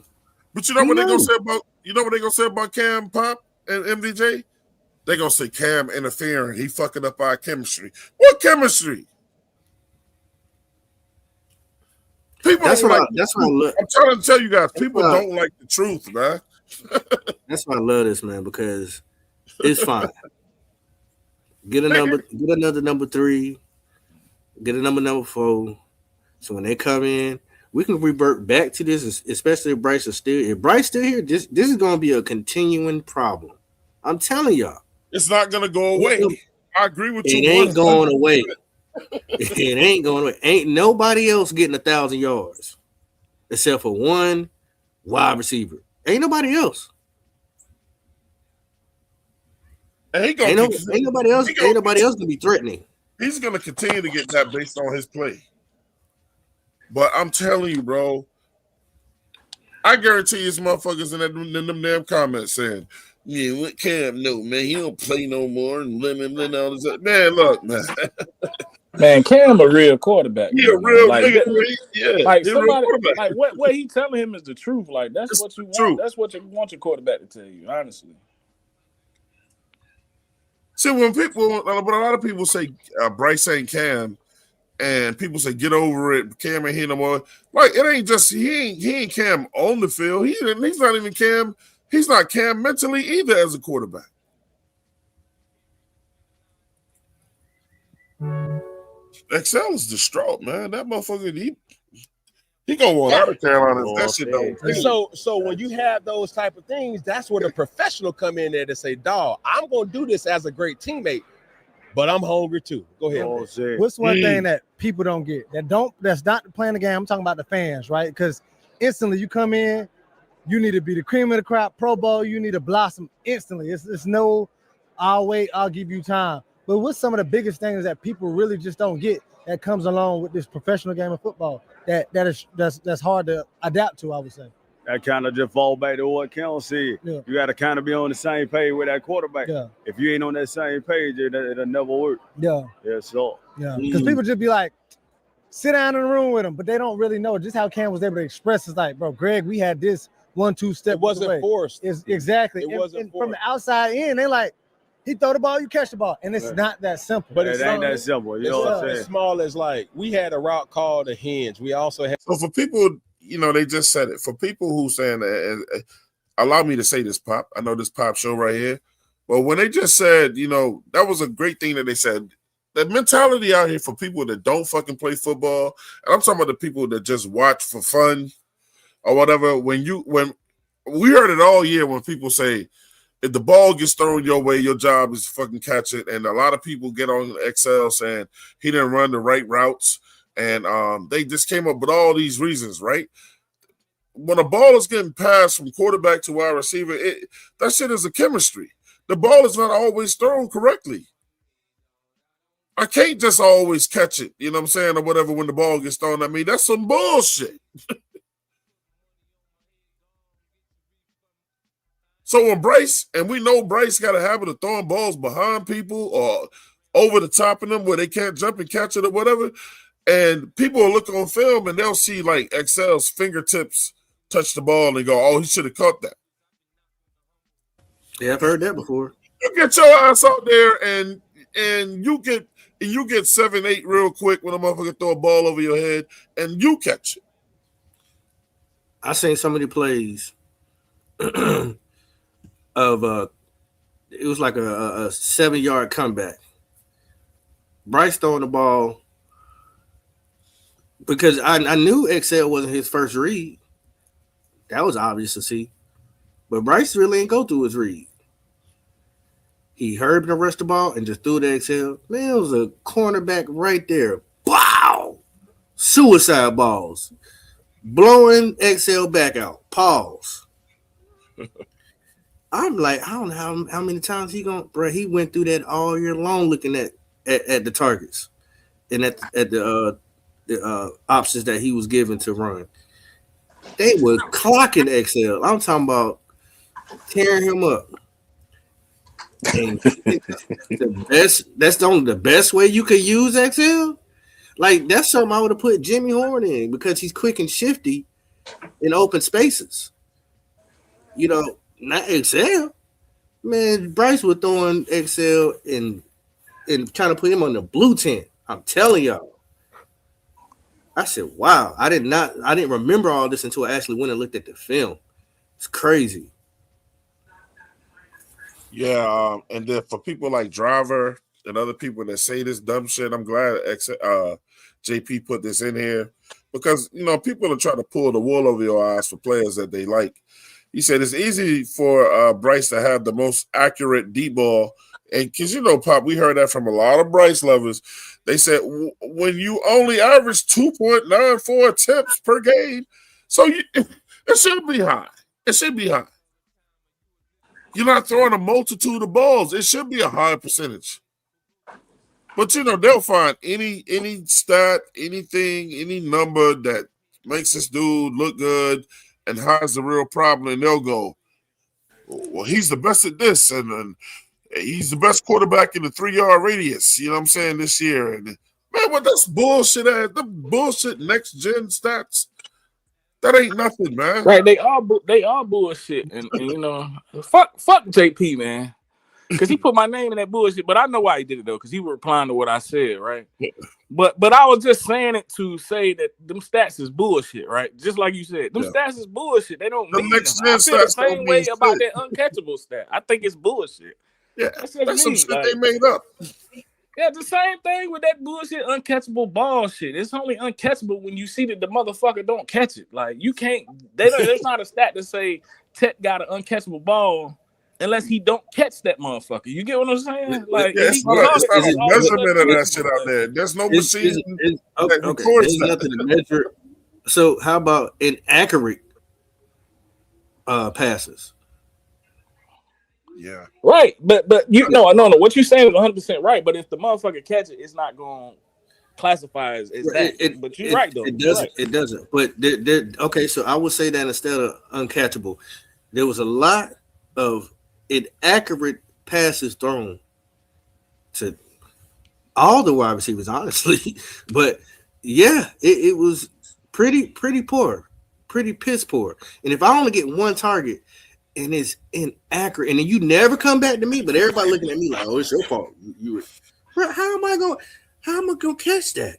That's well. And then I seen him force balls in the end zone to XL with 2 men on him, but he throwing it up there at the goal post, and XL still trying to jump to get it. But he would have caught it. He'd have been in Carolina Medical Hospital. Hey, man, shout out to Anthony Piccarello, man. And we've been saying this shit for a year and a half now, man. He said it's a Canales problem. He said his game plans are wishy-washy. Some games we are allowed to throw it downfield, and some games we run every fifth fucking play. It's Canales. I don't figure out. You were happy as hell to read that shit, boy. That's hell yeah, motherfucker. That motherfucker is not a great head. You got, if you ask me, you got 2 motherfuckers on our team that's not leader of men.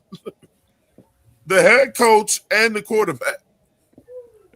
I'm gonna tell you, I figure out what this offense is. Hey, look, hey, MDJ and Pop, I know how to go in a fucking room after we won and go and shout out to Popping Bullets for 127 yards this game, and everybody celebrate, yeah. And shout out to MDJ, man, with them 2 interceptions, blah blah blah blah. And then motherfuckers, these fans get into their head, oh, the coach just did a great thing or whatever, you know what I'm saying? And forget about what the plays is. I know how to get excited and do that shit too, man. I don't figure out a loss.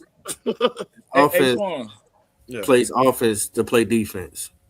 They don't go in there to dominate the defense or to confuse the defense or to play their game. They go in there to play defense, which is a terrible concept of game planning. Just take what they give you. They taking the dub from you. That's what they doing. Go ahead. So Navar said that Evero had a higher ranked unit. I'm just gonna say this. I ain't asking the question. I'm just gonna say this. One the highest paid offensive line in the league, one of the best offensive lines in the league, and my favorite quarterback. My favorite coach on the team this year was our offensive line coach. Kept those dudes ready, whatever. Oh, you got Teteroa, you got Coker, and you had Excel. 2 first-round wide receivers and a guy that turned out to be great that you cut and brought back. You got 2,000-yard backs in the backfield in Chuba and Rico Dowdle or whatever. And somehow you are number 1 offensive line, three good to excellent wide receivers, 2,000-yard backs, and Evero had the higher ranked unit. Hey, Twan, did Tuba get 1,000 yards this year? Evero had the best results. Did Tuba get 1,000 yards this year? No, Tuba didn't play every game either. We ain't got 2,000 yard backs, man. I'm talking about coming into the. You know what I'm saying, MDJ? They both came in that way. But you're not gonna get two of them. Like I just feel like that's how we looking at this. Because Canales, Anthony just said, and Canales got this shit where he like, I'm gonna run the ball all game, and then he got this shit where I'm just gonna pass the ball all game. He don't know how to do a healthy mix of that shit. Well, you don't fuck with Canales, man. Man, fuck that. You don't fuck with Canales. I guess I get it. We need a better quarterback. I mean, we need a better quarterback and a better head coach. And Evero, I don't like none of it. I mean, I can't really go too crazy on Canales because his quarterback handicapped him. That's what I'm saying. I agree with that. Which handicaps everybody else. So somebody got to go, man. Except for one person. The Carolina Panthers. They force feed the ball to. The Carolina Panthers got a virus. ACL is not the problem, bro. I know he's raw. He has some things he can work on. But, man, he has plenty of tape where he's wide open. I'm talking about booty hole wide open. I'm glad you said that, Pop. Hey, Twan, why we can't play the damn video, man? Why we can't just figure that shit out? What's wrong with the video, man? Pop fuck the video up, but you can't play the shit. Oh, no. I mean, shit. What's wrong with the video? Tell me to stop. I will say this though, man. What's wrong with the video, man? Let's get that shit fixed, man. The motherfuckers in the comments, they say the comments behind, man. Just catch the motherfuckers up and let's see about that video, man. Shit. All right. You talking about this one playing in the background? Nah, the Pop talking about them damn passes with XL, man. I don't want to keep hearing about no damn ghost stories, man. I want to see the shit, man. Pop gonna have to send that shit to me in a different format, bro. It can't be through Discord. Pop standing around a fire telling ghost stories out this motherfucker, man. No, I don't believe that shit. That's his opinion, bro. Look, man. I'll tell you what. Look, y'all better pick. One of them motherfuckers got to go. And look, Pop can tell you, MDJ, I don't like Canales. But I did say I want to see him coach without Bryce. I think he's deserved to see this man coach without Bryce being his quarterback. But I know Bryce is the biggest part. But guess what Canales does every chance to get, though, man. Man, I love Bryce, bro. This motherfucker. One of the greatest coaches, one of the greatest quarterbacks. I'm like, man, I'll go anywhere with him. You say all that dumb shit on film. It's the same dude that you bench, but now you want to make us believe that that's your guy.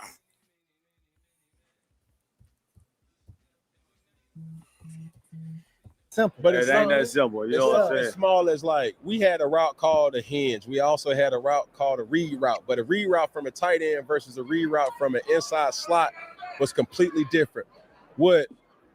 As a quarterback, and I would always tell Steve, I'm like, Smitty, you don't give me no movement indication. Yeah. I need that. Elaborate. So movement indication is like certain receivers break down and it's time to get the ball It's out. their body language. Okay. Certain receivers would make steps that I know, okay, I can anticipate to throw it and to throw it when they're pressing man, when they playing man-to-man, I knew he's going to take another stride, and then that's when I need to release the ball. Matthew Stafford has that rapport with Puka. He has it with Devontae Adams. Those guys, But if there are certain times where as you build that rapport and say, bro, I was expecting you to look then, I didn't look, then you can get on the same page and go from there, bro. But, man, I just want to keep encouraging you, bro. Sure. And it's hard for me sometimes knowing that I say certain things because I really want you to win. No, for sure. I respect you, man, for sure. When you say stuff, it don't even get to me. You know what I'm saying? Because when folks say stuff about me and the way how you put it, I just feel like you expect a high standard from me. You know what I'm saying? So I just take it from that door. and I just gotta implement my game and do what I need to do. Yes, sir. Yes, Lord. Anything that I ever can be of service to you, as I always tell anybody, bro, I'm here. I'm not the dude that's gonna keep blowing up your bumper. No. I'm not gonna, man. If you want to get some work in, bro, I still work. I still know certain things, but just like giving free game, certain players don't necessarily know that perception is reality. No. You know what I'm saying? Yeah. You showing up or being up and answering the right question for a specific philosophy that's going in makes all the difference to how a person or a young player may look at you. No, for sure. So as you're learning in this league, bro, it goes just like that. You're living in the best times of your life, bro. And I just want to see you, as others, maximize the greatness that God has given you, bro. Oh, definitely. That real. That real. I appreciate that. Appreciate you, my boy. Yes, Lord. Thank you, Yes, dog. Lord. Yes, Yes, sir. Lord. Appreciate you, dog. That was good, man. Yeah, I think Cam told him the right shit, and XL handled himself immaculate with that shit, bro. That was a good one. So you knew that's what I was gonna do, MDJ. What you about to do? So I told you. I guarantee you it's gonna be some silly ass shit said in this damn chat. What they said? No, I'm talking about in the video. Oh, okay. I thought JP was saying some silly ass shit, man. Nah, So I slapped his ass. Okay. Well, that Roadmaster nigga, I thought he was saying some silly shit, man. I get in the comments on his ass. Hey, Nah, there is it's mostly positive. It's mostly positive. In Discord that you can pull up. Like you can actually. There you go. Pop did his in now. Get that goddamn video to work, nigga. All right. Pop done tried. Pop done did pull his side of the damn shit, man. I want to see the video, man.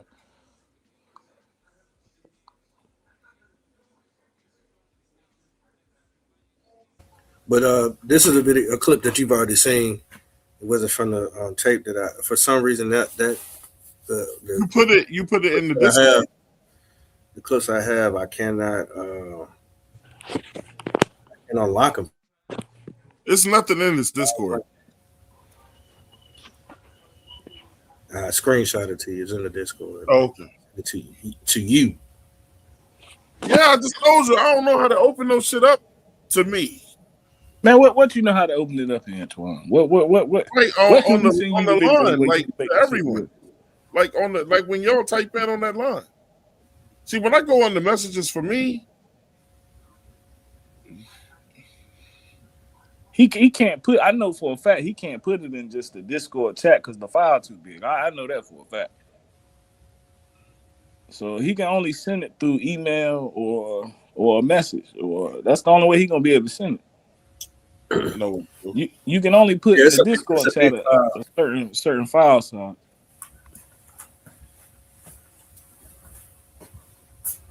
I don't see him hating in that comment section though. They showing love. I don't see him hating.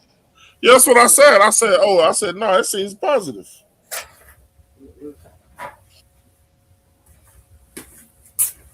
Let's give him one example of XL. Wide booty hole open. Come on, man. He was put in the right opportunity, but he didn't get the reward.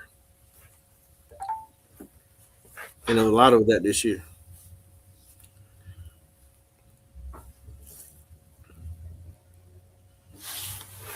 There's a lot of that this year. And I thought this was a great interview with Cam. Cam dropped a lot of nuggets. You got to see the inside of XL's mentality. The fan base has been hard on XL. Given so, I understand he's a first round pick, but you can't blame XL. That's your GM and your coach that doesn't know how to use him and got a quarterback that can't give him the ball. Anyway, so I just want better production. I don't care about how many targets and things like that. I want better production, period, from all our wide receivers, and I want them to be put in the right situations to win. I mean, I've talked to MDJ offline about how you can use Jimmy Horn. Jimmy Horn just running from one sideline to another. I mean, he might as well just grab a water bottle and take it to the opposite side and give them that, and then come back and go get another one. And that's all he doing. Hey, look, boy, you preaching now, because, man, that motherfucker just out there doing the shit he doing. Anybody could do, bro. They ain't even really. It's not confusing shit. They know he ain't gonna get the ball. That's the problem. He's on the super dummy mission. You ever had one of your homeboys to call you like, bro, my homeboy got a homegirl. Hey, you know what I'm saying? Ride with me over there. You know what I'm saying? I got one for you. And then you go and you get there and that thing look like a wildebeest. That's called a super dummy mission. And that's exactly what they got at Excel and Jimmy Horn running dummy missions. Well, I mean, I ain't concerned with Horn. Huh? I ain't concerned with Horn like that. Yeah, we're gonna just exclude that comment. Nah, man. Horn, look, man. If y'all think for 1 second Horn gonna be on this team in 2 or 3 years, then you bugging. He's not gonna be an intricate part of this team, bro. He's never gonna be a 1 through 3. Okay. Ever. And Excel won't be here either, but you had your good old Bryce.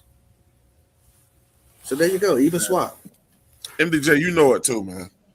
That boy Horn, look, I like Horn personally. I like his story.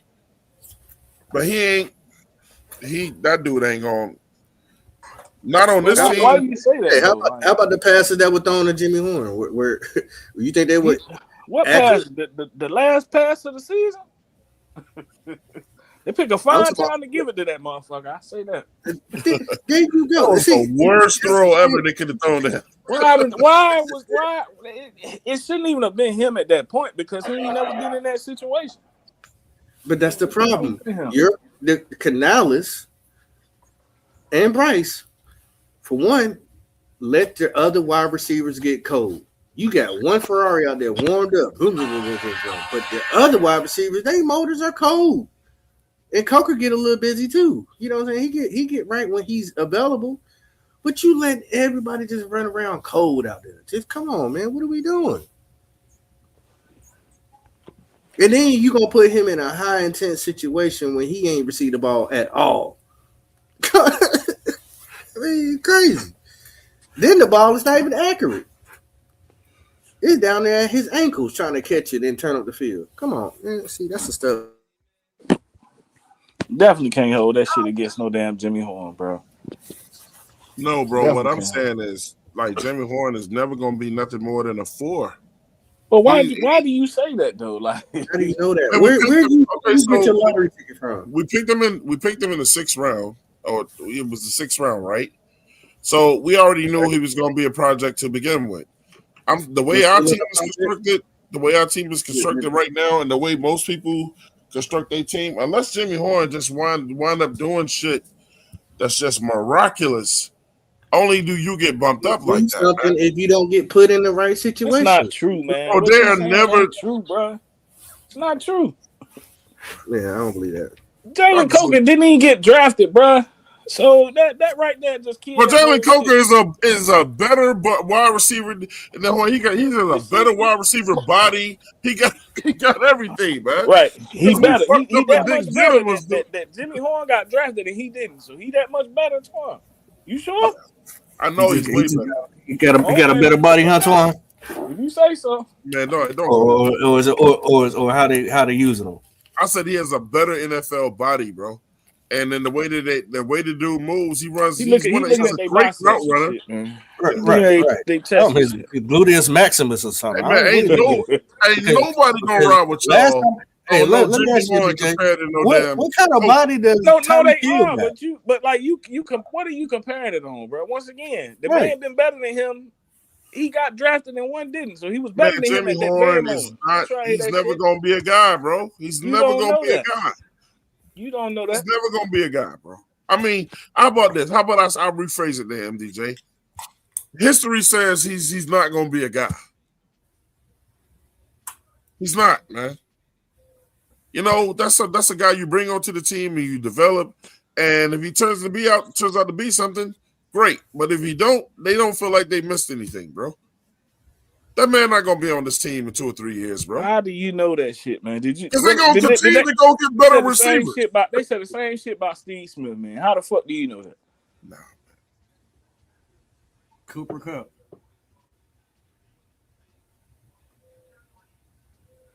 You just don't like Dion, man. Shut your ass up. I ain't got nothing to no fucking do with no damn Yes, you Dion. do. Oh, no, it don't. Yeah, dude. Yeah, I call you out. Yeah, I'm on Dion's side with all the bullshit they trying to put his son through. All that shit they trying to do to Shador, I'm with Dion. I've never been more of a Dion fan. You had to change your heart. But I told y'all that them teams weren't gonna be shit though. Colorado ain't shit.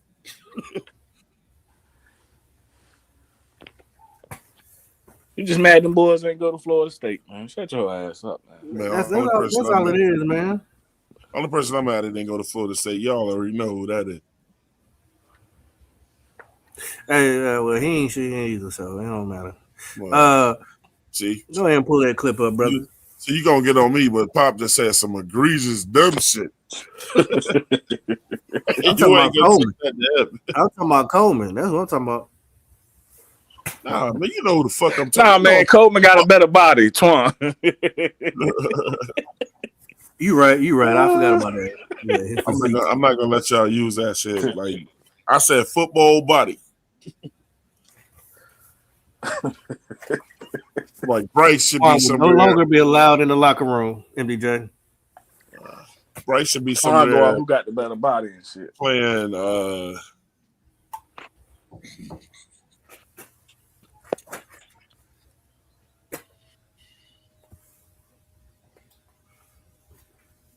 What'd you say? Okay, I think I got it.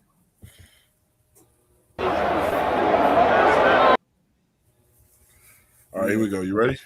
Jalen.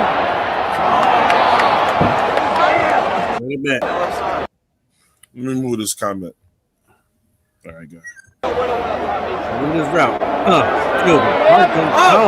Jalen.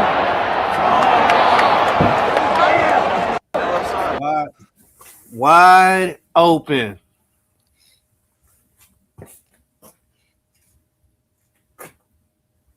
Play it again.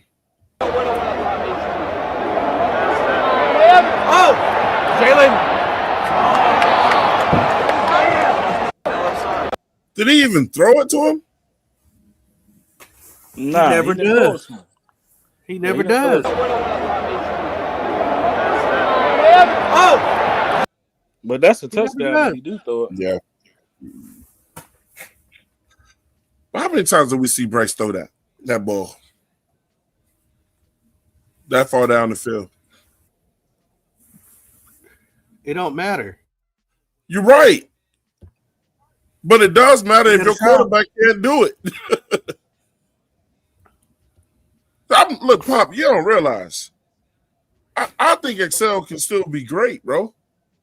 Just not with that motherfucker behind center. That's the only point I'm pushing with him. He should go somewhere where he's going to be valued. It's not going to be with us. Canales don't even call plays for this man. We found out a whole lot in that damn interview.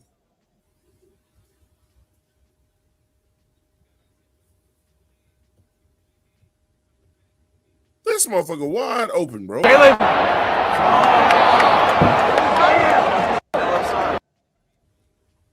So when people say like XL be running lazy routes, damn, bro, if he felt like he ain't gonna get the ball, that might be why.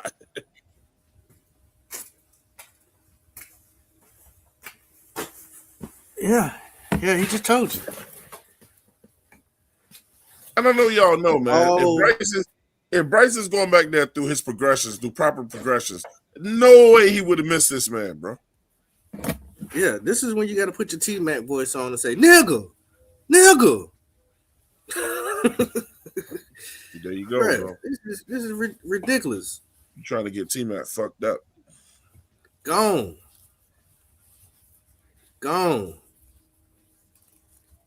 Man, I'm telling you, man. It is what it JP is. said Horn's hands were highly questionable coming out of Colorado. Had one of the worst drop percentages of the wide receivers in the draft class. I don't expect much either. Like, man, I know hey JP, they like this motherfucker, man. So, you know. Man. We got Edge in the building, man. He don't like Colorado either, man. No, man, but I mean, facts is facts. It's the reason why LeJohntay went before him. I love his story, man. I love that man's story. But, man, y'all know damn well that kid ain't. I wish him the best, too, man. I don't wish harm. I want him to be great. I hope I'm wrong. Shout out JP. He said, one-on-one with no safety help, you throw that all day. But guess what, JP? You know who he did throw that ball to? Coker. He threw that shit to JC. What's up, Edge? He threw that same route concept, similar route concept. Cause Coker runs like a stutter go. This is called this is similar to it. But man, he put him in a spin too, bro. Oh my God. He put him in a spin. He is saying, thank God that ball didn't get thrown this way, bro. This motherfucker kept me several times, bro. So I don't want to hear nobody, he can only run one route. No, he runs all different types of routes. He just doesn't get the ball. I think he need more opportunities like that, for sure. That's all I'm saying, MJ. That's it. This is the other thing, too, quarterback awareness. Put him in better situation. So when Bryce comes to that damn line and see it's a single high safety, and he see Excel over here with this man, and then that's what the depth chart is for. And when you look at what guys can do before you play a game, man, to see what guys can do on the other side of the ball, they don't have the greatest secondary to begin with. And you see Excel over there out wide by himself with him, you gotta look that way. He's over there by himself. Exactly. And the safety is inching left. He going to the other side of the ball. Damn. Yeah, Excel might have been like, fuck this nigga right after he did that shit, bro. He like, man, he killing me. What's up, Ed? Not much. What up, Ed? Not much, chilling. Just hearing all the Excel talk, see what's going down.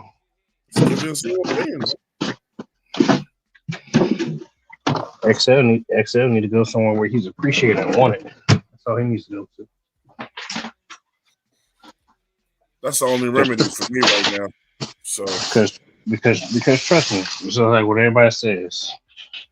Just like I told my cousin when he was about to go to college. I like, look, you got the skills, you got the heart to play. Trust me, don't look for the colleges. Colleges gonna look for you. They gonna know who the real deal is, man. So trust me, if they want you, they'll come find you. You don't gotta go find them; they'll come find you.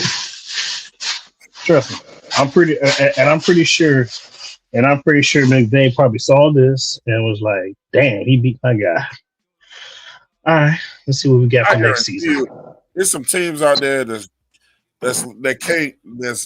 waiting around like hungry dogs. Like if Carolina ever lets this man go, we gonna hop on him. Oh yeah, he will. It's just like it's just like with coaches. It's like shit. Let that one coach be available. Snag his ass up immediately. Same way with players. Same way with players. I mean, JP said, "I don't care who the safety is. He's not making up that much ground." Exactly. No, he's not. He's not. And what's crazy about it is Excel ran a 4.344 in the 40. That right there proved it. He beat him over the top, And once he hit the hitch, the moment he got to the sideline and sprinted straight up for a go route, he was already gone. That was his 4.3 speed showing right there. But yet, our quarterback has the most accurate deep balls in the league. That's bullshit. That's what me and DJ was talking about. So he's first. So he's first in that. Okay, cool. So he's up there with Drake May, Caleb Williams, and Matthew Stafford. See, those guys threw that type of ball about probably 60 times during the year. Opposed to Bryce throwing a ball like that, 4 times? Yeah. That's what they come out with percentages. And mind you, when Caleb Williams was playing against Green Bay, backed up damn near 20 yards, just make sure he don't get sacked. Saw DJ Moore like, oh, I got this, and with a flick of the wrist, just swoop. And what was that? Touchdown. He backed up 20 yards, just a bombing for a 60. Got a touchdown out of it. I'm like, you got to be shitting me. You got to be shit. And I'm just sitting. And when he did that play, only thing I said in my head was, and we traded all that for Chicago to have this, and we got this. You know what? Ryan Poles needs to be sending every year, every Christmas. He needs to send David Tepper a Christmas card saying, "Thank you and goodbye." Just say thank you. Just say thank you and goodbye. Because all we did was we just basically built Chicago for them. We basically built their whole roster for them. With the picks, the trade, the way we played our first year. We literally built Chicago. We literally built Chicago for them. All we had to do was just fuck up and lose. That's all we had to do. That's it. Couldn't get the coach. Didn't matter how much money David Tepper threw at fucking Ben Johnson. He ain't coming here. Fucked up, went 2-15. Oh shit! Chicago got our first pick for last year, for next year. Let's go ahead and grab Caleb Williams real quick. Fuck it. Oh shit! They already gave us DJ Moore. Shit. Let's go ahead and grab another receiver. Yo, let's go ahead and get this tight end right here too. Oh, and all these other linemen that we can go get. Oh, let's go ahead and use that draft capital. Let's go grab that because we already got rid of 4 players that we don't need. Save up all this cap space.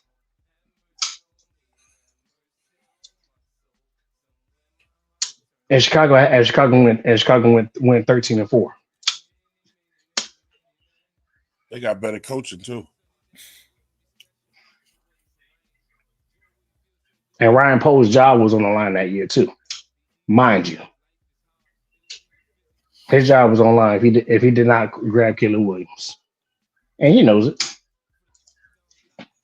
So Ryan Poles, let's go ahead and send David Tepper a thank you card.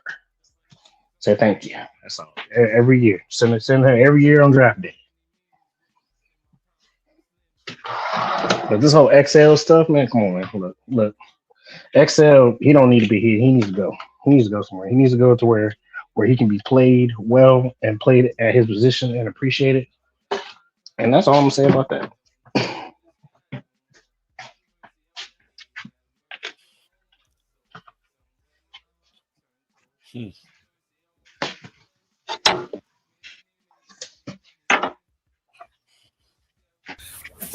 Well, I appreciate everybody coming through, man. It's a good show. We got to, like I said, we got to get in the mindset of XL, and I guess what he plans on doing. You know, him getting some good sit down conversation with Bryce and how he needs to get on the same accord. It seems like he's going to have to sit down with Canales and whatever plan they got in store for him. I'm expecting to see better progress going forward. I know I can't expect no promises to be made from this group of these individuals, but I would like to see it. I would like to see better opportunities given to our draftees That's what I like to see. Because the more you use your weapons, the more dynamic and dangerous you become, and it's hard to prepare when you got everybody eating. Yeah, I have no problem with T-Mac getting most of the load, but I need to find a way to get the others involved as well. MDJ, you still with us? Yeah, I'm still here, man. I'm just listening right now. What's Hey, up? JP said, good show, man. Fuck MDJ again for the hell. Damn, man, that nigga just like me. I was finna get on his ass. We doing the outros yet? We doing outro? You about to go? Pop. What the fuck, nigga, in the drawer? Yeah. Ed's just always doing random shit, man. That nigga Ed's working on his car shit. Hey, Pop, we through. We done, brother. Yeah. Hey, look, man, fuck JP then, man. Fuck JP. He in there talking about some fuck me, nah, fuck you, nigga. That's why your ass ain't come on the show, cause you know what's up, nigga. The score 50-0, man. You Antoine Judge Rod receivers off body. And Pop video broke. This shit don't work. So fuck all y'all. And Ed, your car, you should have fixed that shit this morning, nigga. That's why you was late for work. That wasn't even my car. I'm not even in my car, bro. I'm inside. Shit, it was Pop digging in the drawer trying to fix that video. Nah, that was Ed. Nah, that was you judging the receiver off a body, nigga. Man. Fuck y'all.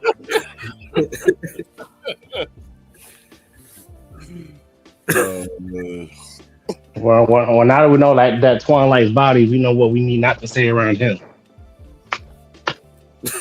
Ed jumping in too. Yeah, he's jumping. I'm gonna let him have it today.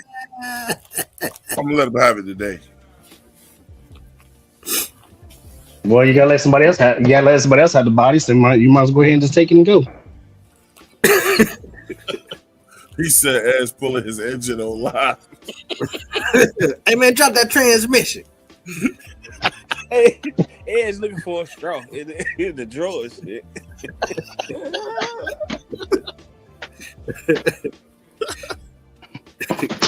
He run out of plasticware.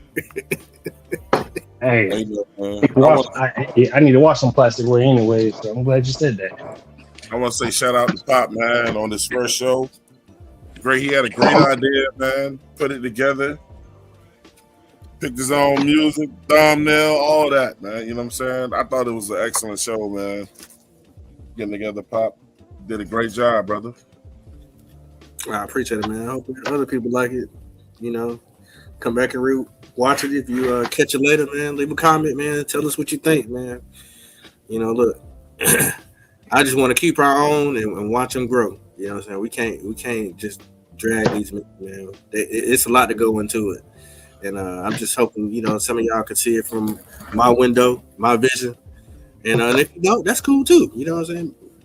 Put in the comment and I'll read it and see if maybe I'm missing something. You know, that's what I got MDJ for. He gonna tell me the total opposite way. Sometimes he come up with great ideas, and I'm like, damn, bro, I didn't think about it that way. So it's, you know, all opinions are welcome. You know, I ain't saying I'm the superior of footballs. I'm always willing to listen and learn and to teach if I can. So man, y'all, you know what I'm saying, enjoy y'all day. Appreciate y'all coming through the 704 Charlotte Bound show. And yeah, man. Keep pounding. Yes.